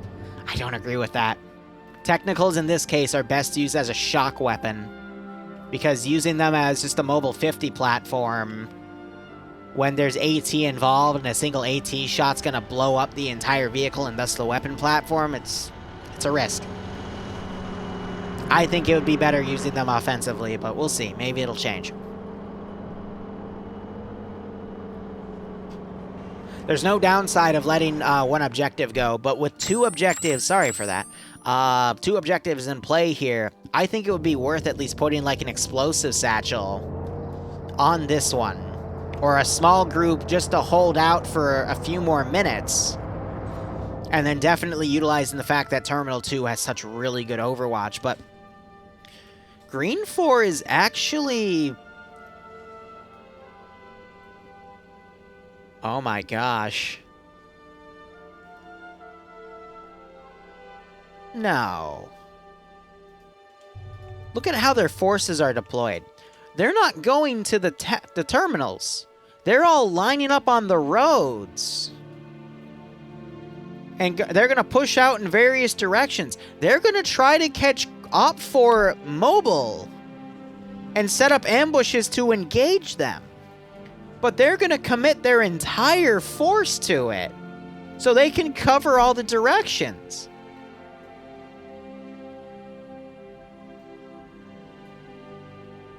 That's insane. But that might actually work. Because of the lower player count today, because they have everyone divided amongst 2 servers, so they can have 160 people play. Excuse me, 170 people play. Which means most servers have up to, like, 85, 75 people. This is the 3rd round, so a few people have left, so now it's like 75-ish. Which means it's like a 35 v 45 right now. So no, it's like a 31 v 41. More so that, but 30 people on green for to hold against 40 op for, but if they lock down all the roads, knowing that the BTRs are really bad off-road, that's insane that they're actually considering something like that. I like that. I really like that. Don't get me wrong. But op for, they're going to come in all their forces minus X-ray on one maneuver on this far side and then come around and get in the low ground right here, knowing that green 4 might counterattack from that direction. But if green 4 catches wind of that and follows the road, I really want to see how this might go. Because if green 4 is able to catch wind of what op 4 is doing and set up a proper ambush and hit him in transit, it's going to be over before this even begins. But it's going to be a big guess with how op 4 is going to go down here. Let's see. They're going to go up here. They're probably going to take their right here and then follow this low ground because that offers the least amount of resistance from the hill because they can actually go downhill right here with their BTRs. There's a little bit of uphill, but they can ride the side of this hill right here to do it. But that way their BTRs aren't stalling too hard. But otherwise, X-Ray is going to go directly to the west instead. And green for the freaking Mad Lads. Wow, so server 1 just finished round 2. So they're going to have under an hour to do round 3. So that means NA is definitely going to get pushed back. But just in case, is who's commanding? Clown's commanding this one. That's a very UPSC 501st thing to do, is this level of offense. I love that, man. So Sholin and Faltney are going to cover this position just in case something sneaks past them.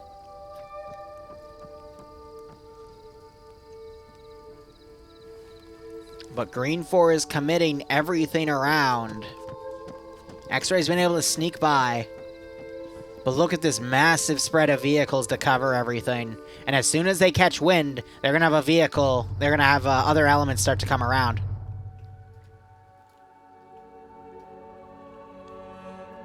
So here you have the quicker elements going through this area. And as I predicted, here are the two... actually, this is one BTR. That would be the 60. The 70, I think, has already gone forward. No, it's the 60 that went forward. Nice. But... yep, riding up that hill instead, and then falling into the low ground right there. Or they're just going to drive through the forest. Which is also fine, just make sure you don't hit anything. And ride that down. That puts them in the low ground where there's fog. That'll conceal them a little bit.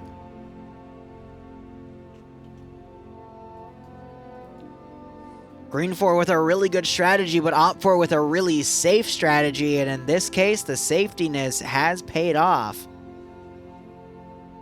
Yeah, Op 4 can send forces to Terminal 2, but until Terminal 1's captured and the timer goes by, they cannot touch Terminal 2. It will be inactive.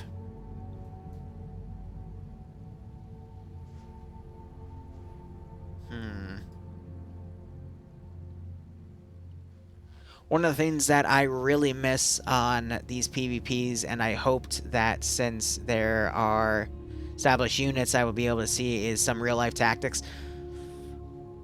I'm going to be honest, I don't, even the Milsim communities in FNF, I don't see anything past the tactical blob a lot of the time. Like, the Milsims will do lineups and stuff at the beginning of the mission, but usually it's just everyone, you know, just start maneuvering on this vector, and they'll just go in that direction. So it's rare to see stuff like that, unfortunately. X-Ray is going to end up right on top of these two BTRs, but they don't have any weaponry to take care of the BTRs. And they're going to hear those BTRs. Yeah, they hear them right now. Then again, the GL could do something to the 60, but definitely not the 70. Other than disable the gun, but they can just get out and repair it. What happened on the other server, Exhausted? Because right now, this server is doing pretty well. In round 2, there was a great clutch by the defenders, though, for Blue 4 fighting against the Green 4 faction. But what happened on the other server?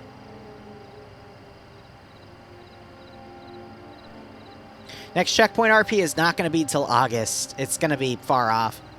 Unless a different community wants one. But Paw, I'm going to give them a new campaign. And then in that new campaign, in a few weeks, we're going to do a pay for pain with them. And then they're going to be doing normal stuff for, like, up till August. Op 4 riding the side of this map, though. X-Ray is going to be able to start giving intel on this side, though. So we might start seeing elements collapse behind this Op 4 movement and come around if Green 4 chooses to continue to be offensive. Ares, I will say, there are withdrawals done a lot in FNF. There is reverse bounding too. There's never any mines.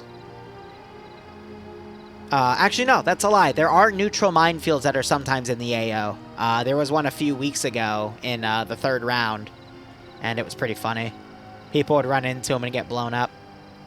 Let's give them a warm welcome, shall we? Is someone going to look right and see that Vic, though? I think there's just enough defilade to cover that Vic from these guys.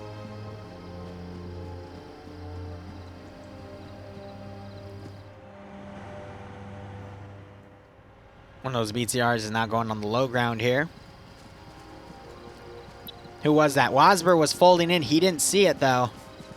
Oh my gosh, guys. Head on a swivel. You would see it. No one's gonna frickin' look right. No one's watching right. Wow. No one's gonna turn and look. Everyone's too busy frickin' going forward. When I am walking forward, I literally hold Alt just so I can look around left and right while I'm walking forward. Because that is very, very important to know about. These guys aren't going to do it either, and they got to look up to see it. Good God. Bad awareness. Yep, it happens all the time. Squid, there's quite a few things I might use for pay for pain, but we'll get there when we get there, you know? So, yep, Green 4 is collapsing Scandi recon elements to try to get behind this Op 4 line. We have Guy Fieri and Bronson here watching this road, but they might get walked up on by members of both 1RCC and the 29th ID. But we might see X-Ray now trying to collapse behind these Op 4 elements. There goes Dylan. And again, for the record, UPSC brought a bunch of guys that were all named Dylan as a joke. But I'm actually not seeing that many Dylans left over. Yeah, a lot of the Dylans disconnected. How unfortunate. I guess it was Dylan's bedtime. Only Dylan 1 appears to be remaining. That's great.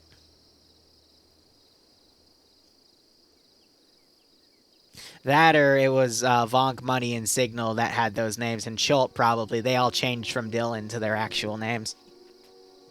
Regardless, members of 1RCC with some 29th ID. Pretty close to Green 4 here, and Green 4 has no idea.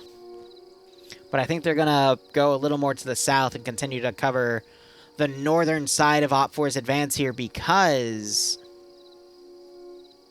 they're a little far.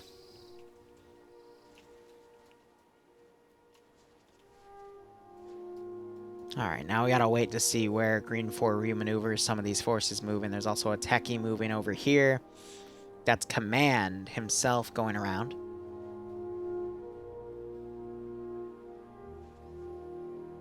Reminds me of another game event where you've played where everyone arrives under the admin's name. Yeah. Pretty funny. But it looks like Green 4's folding back after realizing that Op 4 is going to be pushing most of their forces to the south, according to the report from X-Ray. Yeah, I mean, we've got a nice battle line right here with 2 rear elements and the command elements behind. Yeah, so Indigo Fox as the squad leader ordering these guys in a rough line. This is usually the best you get. This is a Milsim group, but that's the best you'll get in terms of tactics for offensive formations.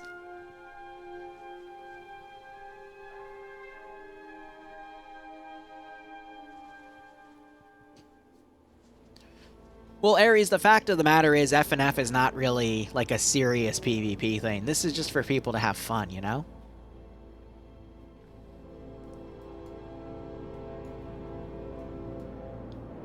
So we have Flux with Roasty driving around over here. Just 2 elements of X-Ray.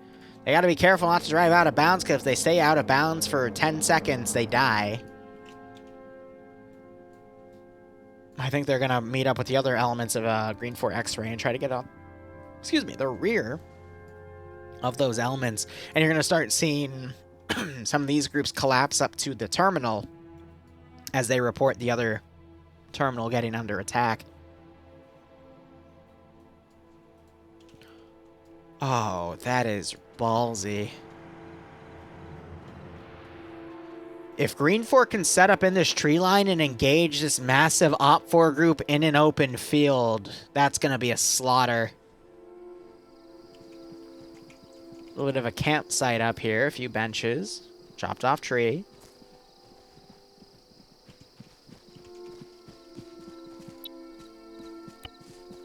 It's elements of Scandi Recon, too. They know how to engage forces in the open.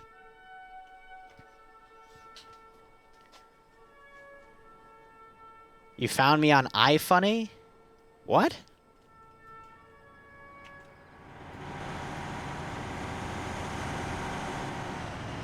How'd you find me on iFunny, of all places? DM me the meme.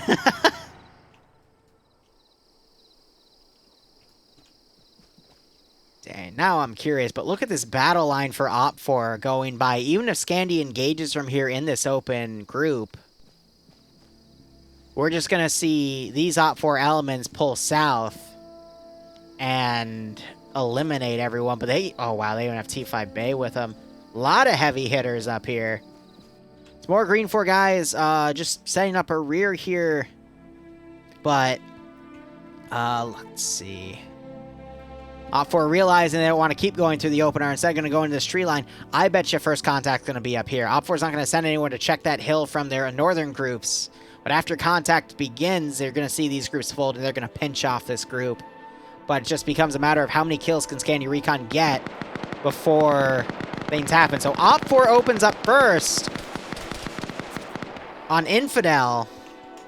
And now you're going to see this Op 4 group close in. You might see this Green 4 element close into the north as well. X-Ray might also get behind the platoon HQs. We're seeing some long-range shots go in on Green 4 elements as well. Clown right here. He's very visible.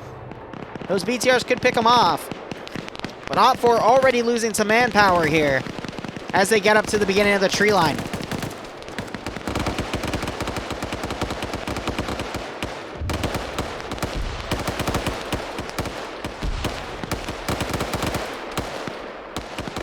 I think I just heard some RPGs go off too. CF was part of the Green 4 group up here. He disconnects. I think that's because he went down. I don't know why, but the Skyrim music here just... Is it just me or it just works? With the gunfire in the forest for the Chechnyan war here.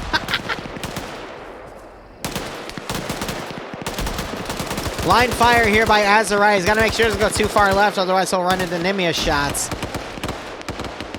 I think Command is going to try to run this BTR over and try to get close and engage these BTRs. They're going to... Oh, wow, no, that BTR actually got hit by something. Yep, trying a wild weasel run with that HMG off-road. I might have miscalled it as a BTR on accident. My apologies. But now here is the Op 4 group coming in north. Nemesis taken out. Malin trying his best to cover him, but he meets 4 Russians. And this is what I was worried about. Op 4 guy just tries to go behind a tree. Azariah pushing back. He gets taken out. After he takes out another Russian guy, it's just up to Iander. And he has the Mat Team weapon, doesn't even have his gun out.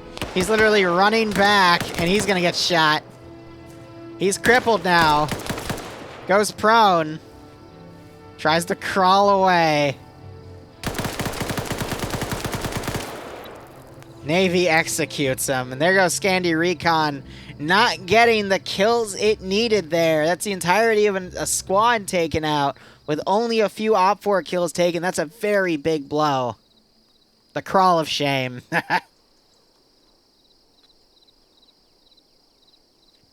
This is round 3 for EU. NA will probably be delayed by a little bit because... Let me quickly check. Nope, they didn't have a third round of NA. Oh, yes, wait. No, there's 2 TFAR channels. Oh, okay, neat. Didn't notice that. So yeah, they're still running the third round for the first server. We're on server 2 right now. But they'll probably push it back because they've been running late all day. Might see Op4 do some double tapping here on some of these bodies. A little bit of blood coming out of Wasber here. Oh, of course it was members of TSB that came around and flanked Scandi. Ouch.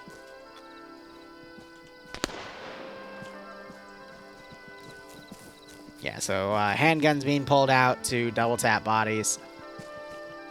But Green 4 folding some more forces back. Everyone's coming around. If Op4 maintains this unity here, it might be really tough for Green 4 to bounce back. But we do have elements still coming on the rear of Op4. We can see some marksman shots delivered. And if Green 4 has the vehicle close by, they can run back, use that, and relocate. We have some more Green 4 elements coming around. Members of Alpha 2 Op4 fighting Green 4 Alpha 2... nope, that was Alpha 1 Op4 engaging Arma Jesus here. At least I think they were. Now you got a few elements of Green 4 coming around engaging Delta for Op4. That's Guy Fieri, Bronson, and Tom engaging against Lusod, Mike, and Lolo. BTR's turned around, engaging with that 14.5mm onto X-Ray. X-Ray being forced to pop smokes and pull back.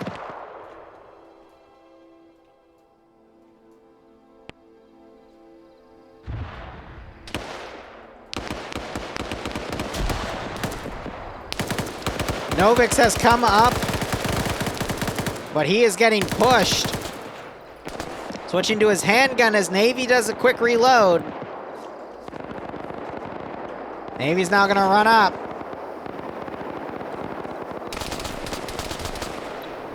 Novix almost getting him with a headshot there, but Navy turns over and it's actually aim at the stars that got the shot on Novix there. And there's the double tap. More shots coming from Arma Jesus.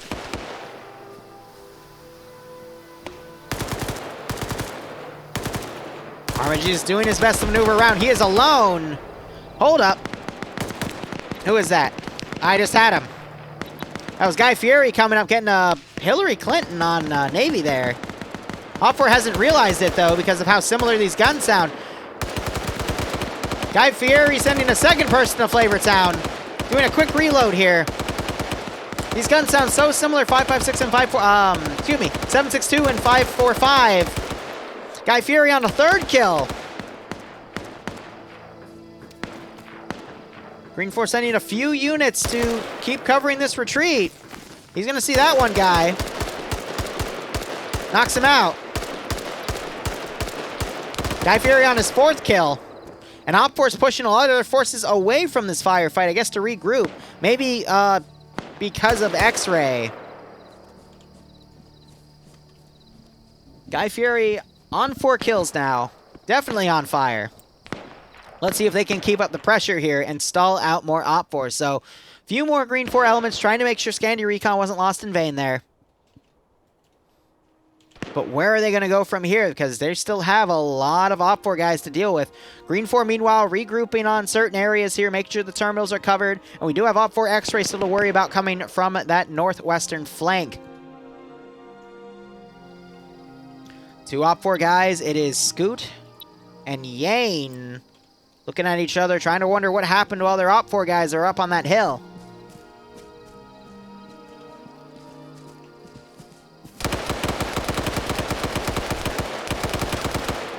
Ouch.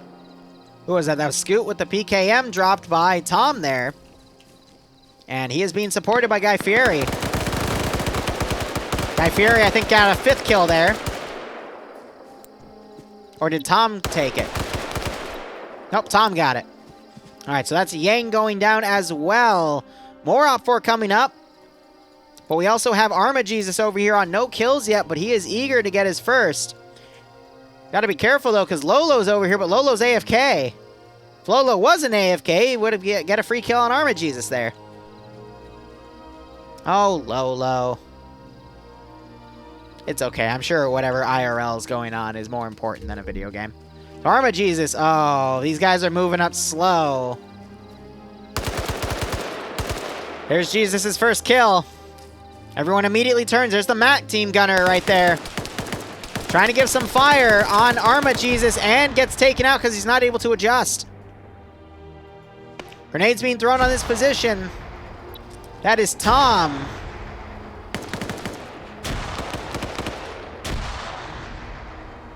They put some shots left potentially on Lolo there. That or is Guy Fieri firing at Tom there, and they're going to pull back. Yeah, Command. It's Clown driving by with the technical. He's very close to Op 4 forces. Purim, I think, is running back. He discounts it instead and runs away. Clown, I think, is scanning for the BTRs and making sure X-Ray's okay, which, speaking of X-Ray, no, their roast pulled all the way back over there. I think that's by the vehicle. But Op 4 is being stalled up on this ridge. There's only 30 minutes left on this round. They can't stop the flavor train of Guy Fieri.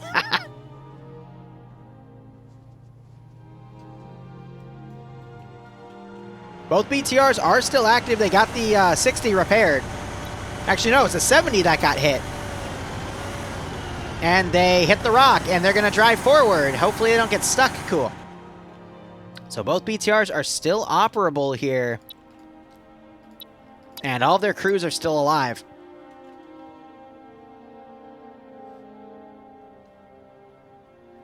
My one question is, how can Green 4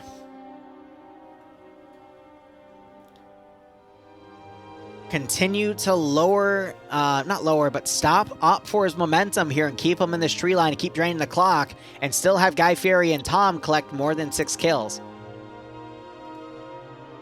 And then these two BTRs are going to have to be found and taken out. But what's scaring me is how Green 4 Command is driving through this area. Oh, we just got hit. You just saw some blood come out of there.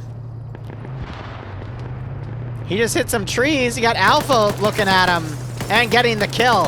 What was Clown thinking with that?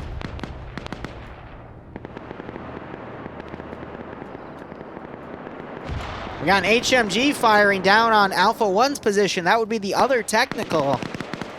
Oh, Tom and Guy Fieri being found. Guy Fieri being sent to Flavor Town. Unfortunate. Now I wonder if Tom's going to overwatch his body. He's taking some fire himself. Double taps going on Guy Fieri, but nothing killed him off. But again, I don't think he's waking up from that one. Tom laying low.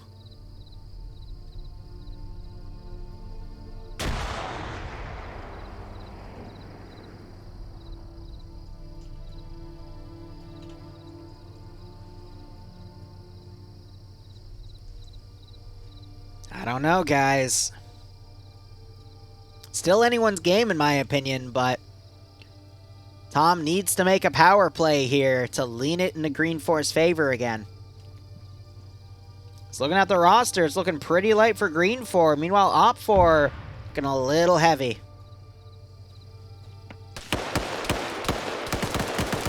Tom making a play.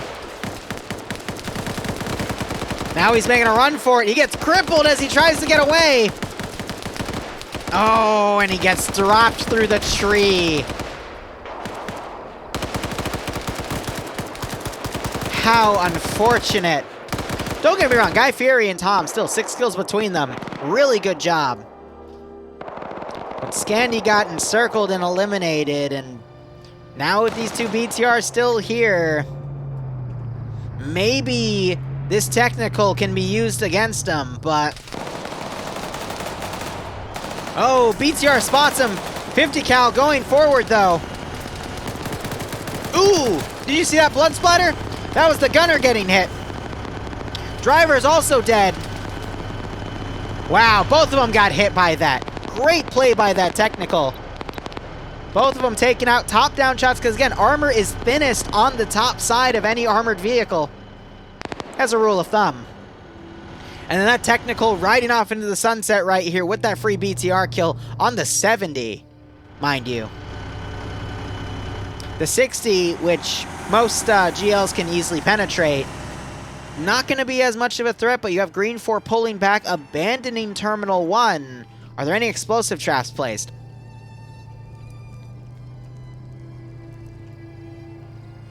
I don't see any.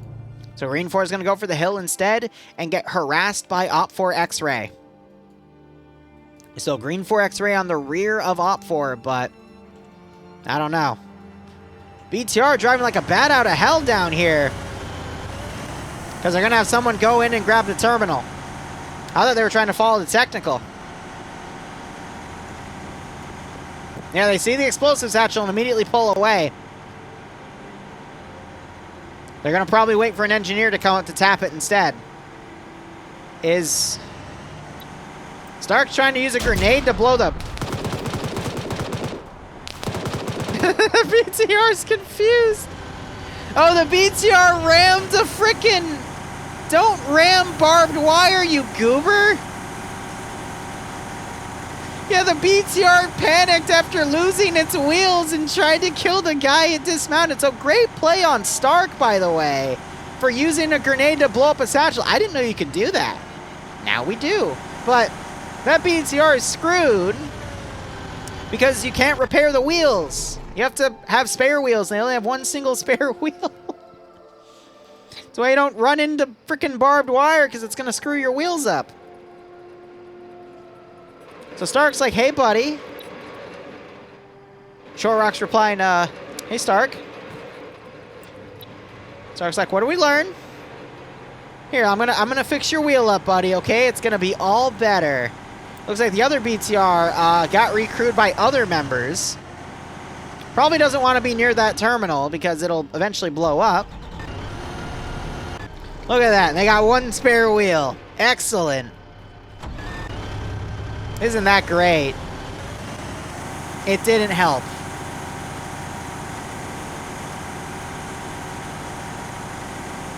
It did not help.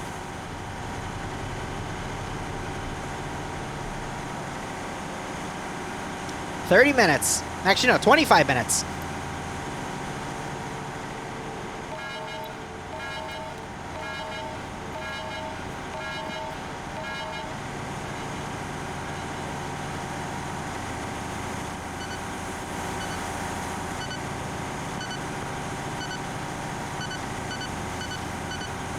Are they ditching the BTR? I see. And miraculously, the windmill is still up. There's a hole in it now, but I think that was always there. They're doing some repairs on the Vic. We saw a long-range shot from over here.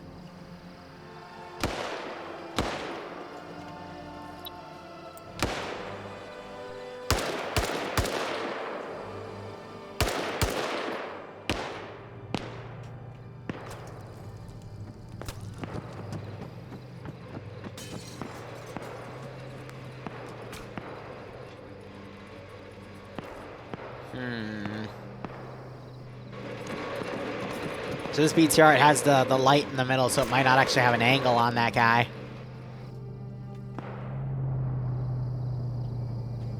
But we hear that HMV techie coming down. It's trying to find an angle to snipe some more of the crewmen out.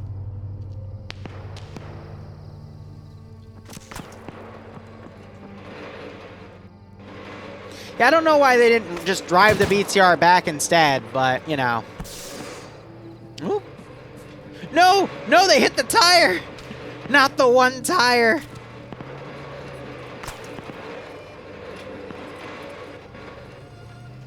Did one of them get killed off? Or was that already a dead body? Okay, no, that was the body they pulled out. Nope, one of them just got hit.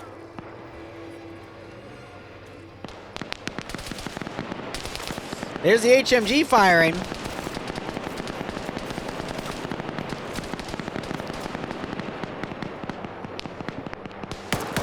And X-Ray's gotten behind this one Op4 group and is also engaging.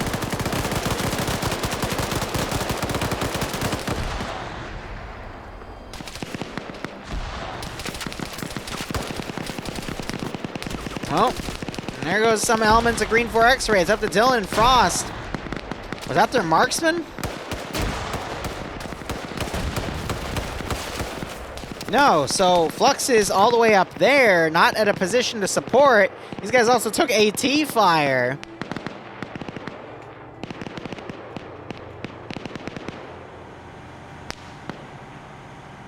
And I don't know where that technical's gone. Oh no, they drove it all the way back up here. Coda with those 2 kills from the previous BTR. And that engine's screwed. So are they going to take all the wheels off of this BTR and put it on that BTR? They're still under fire, though, from these 2 Green 4 guys. The engine is drowning out the noise of those shooters. Oh, this is hilarious. With the power of modern medicine, they're going to take the wheels off of the 70 and put it on the 60. Only for that Vic to come back, but the gunner, Coda, gets shot out.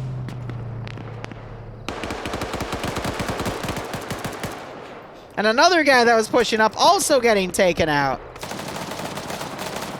This crew hasn't lost anyone, other than the 2 guys that were taken out previously. Freaking ace crew right here. God damn.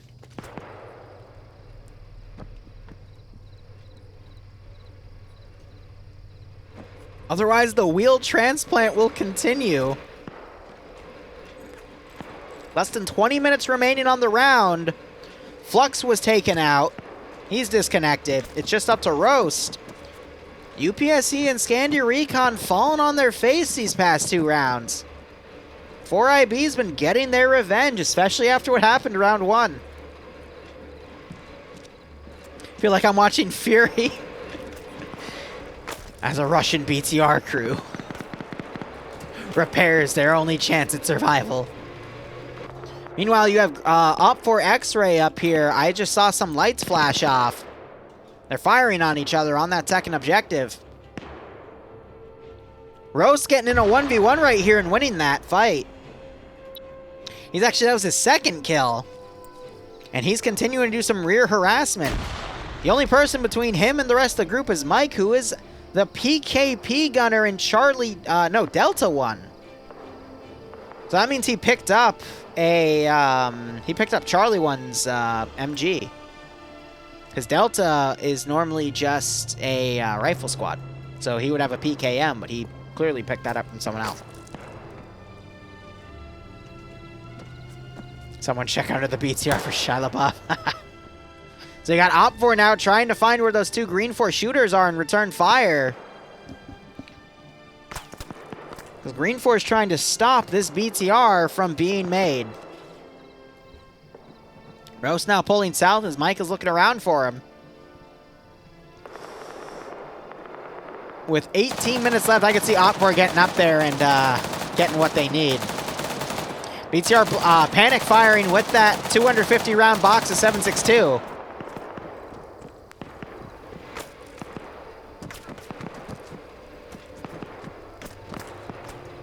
It's a great wheel change.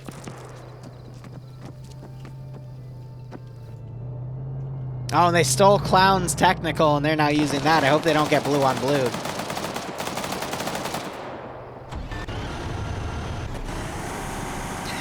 All they need are the frickin' outside wheels made, and then they're good. They don't even bother with the rest.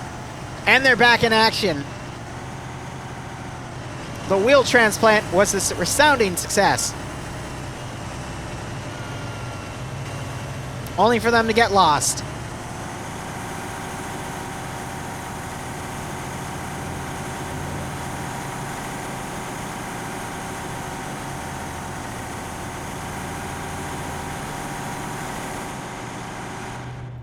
All right, Op 4 is going to do a straight shot up to the final objective. We're going to see the 15-minute warning called in a minute or two. Actually, specifically a minute and 10 seconds. Can Green 4 hold the defensive line with only this many guys left? Compared to fighting about a 2v1 against Op 4. Now, in the previous round, the defenders were down 6-16, and they still pulled the W with minimal casualties. So will we see something like that in this round? The real trick is going to be, is there any AT left? Rost on a third kill. He actually killed Will. Where's Delta 1? He killed Mike. That was it. So he traded with Mike, but he is unconscious and unlikely to wake up. But going 3-1 is not a bad thing there. Because every person he's able to eliminate is one less person that'll get to the objective. But anyway, back to looking. I am looking right now to see if there is any AT left. We do have Bedokovic with a Grenadier weapon, so we can still harass that 60, because that 60 has paper-thin armor. So if you hit HE 40mm on the top of it, you can do a lot of damage or at least disable the gun. There's the 15-minute warning call, but there's no AT left. There's a second Grenadier by Montgomery. So again, they can still take the gun out, but it's going to be a toughie. I'm going to watch Bedokovic here. He was a major player in the last round, got 8 kills for himself, and he's going to get behind Op 4 X-Ray.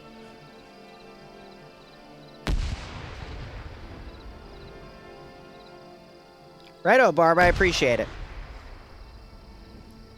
The only techie that's available right now is the one Op 4 stole that 1RCC is in right now. I just hope they don't get blue on blued. Vicky runs in and gets mounted up in there. Ross still bleeding out. And Bedokovic still looking around trying to find Op 4 X-Ray as they reposition.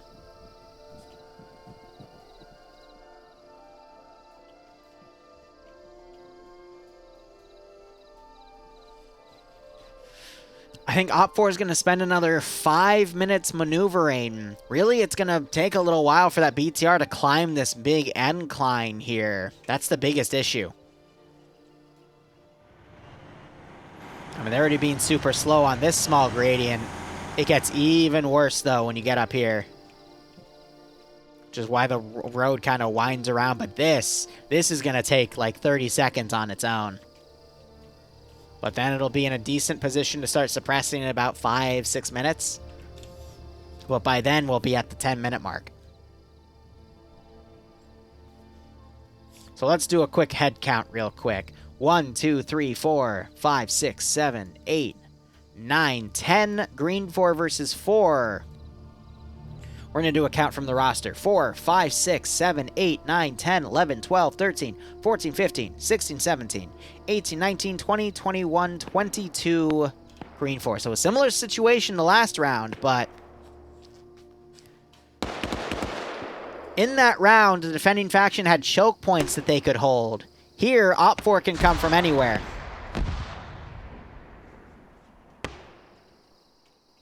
Bedokovic getting some really good GL shots. Close to Truman.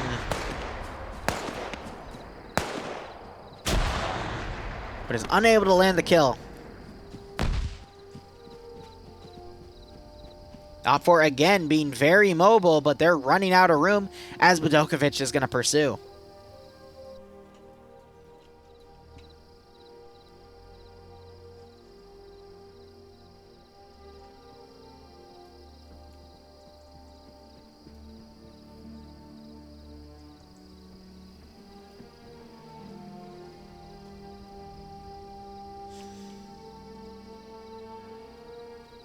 Now we just have to be patient. I don't know, guys. It's leaning in Op 4's favor, but more so than it was leaning in Green Force favor, who's the attacking faction last round, because there's no choke points for Green 4 to cover. They do have, the height advantage, the high ground here, but if Op4 decides to do a pincer maneuver, it's gonna be over for Green 4. There's just not enough people here to watch those sectors.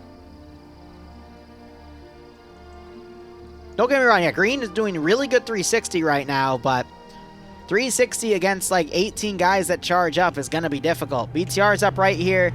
50 cal cars also coming up and fully loaded. If Green 4 has any tricks, traps, or explosives to play, this would be the place. You have Sholand on the side. If Green 4 can get 2 guys behind Op 4's line and confuse them and get some quick headshots, that would be ideal. But now you're having the off-road open up. Green 4 running to cover. Some people are running inside. Some spray and return fire here. Nothing lands true.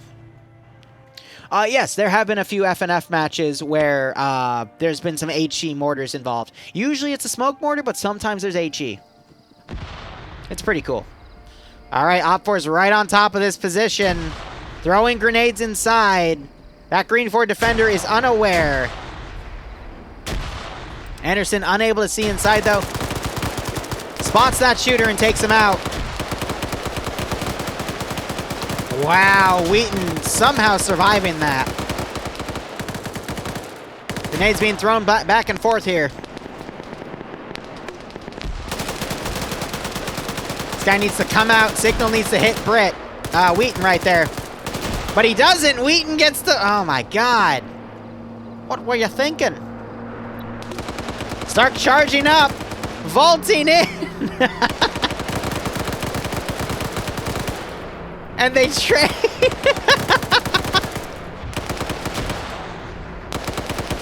Rocking a hard place. Still manages to get the trade, though.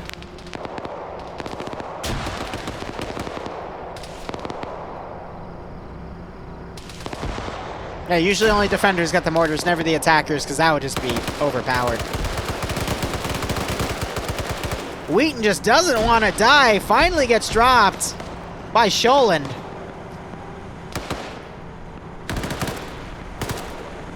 And then Sholand gets dropped by Thicky on his second kill. X-Ray on the rear. We've had... Where did Bodokovic die? No, he's not dead. He's still trying to track X-Ray. And now you got the BTR pushing in. Platoon 1 HQ instead trying to put some shots down. Gets a kill. Another Op4 guy gets dropped. Who's this? If Fatsley can drop him, get the RPG and take out the BTR. That's exactly what he's going to go for. Quickly grabs it. Almost gets blue on blued. Wow. Wow. Waiting for dismounts. Gets another kill. Fotley on 3 kills. 4 kills, actually. Nielsen on 1. We have a dismount here. Flame out. Fotley on still 4 kills, but with that knockout here. These guys running into cover. Skip, I think here's the movement in there. Oh my gosh. Turn away at the last second. They get the tap. Oh, wow. Holy crap. Short grenade thrown up top at head level. Fatley pushes, knocks him on his feet, but he runs around. Manford not responding in time. Are you fucking kidding me? Fatley getting flanked. He runs back in time. Really well-placed grenade, but he runs around the corner to evade it. What am I watching? It is 2v6. Smoke grenade thrown over.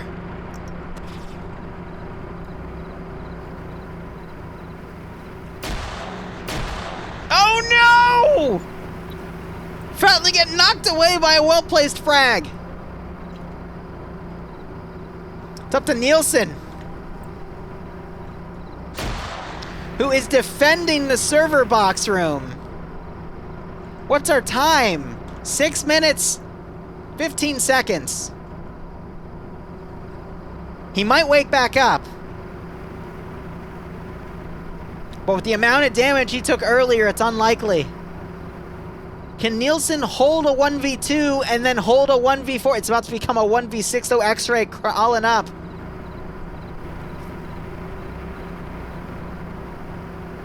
A warrior has fallen in FNF City.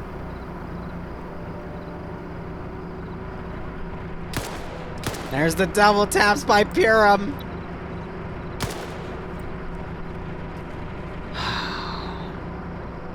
Rest in peace. Valenti. Great shot there by Nelson. He's gonna fight a PKM gunner though. That's not what you want to go against. 1v5. Nielsen, I would pop in a mag if you can.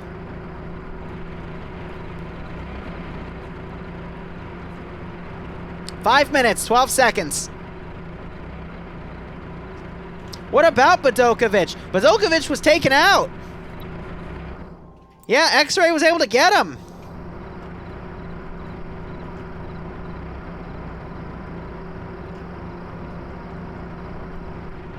Just hold the door shut.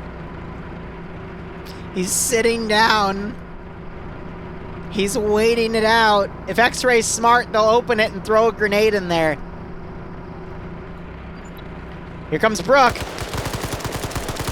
Brooke gets the kill. That's GG. Wow. Green 4 eliminated. That's it. That got a lot closer than I thought it would, in all honesty. Really great play by Feltney there at the end. But anyway, guys, we will be back for the NA branch of Friday Night Fights in about 30, maybe 45 minutes, because I know the other server is running over a bit. Otherwise, I will be co-commentating with Barbarian as he finishes up a video. So, thank you so much for watching, guys. Go operate operationally. Hopefully I'll see you in 45 minutes. Otherwise, cheers. Have a good one.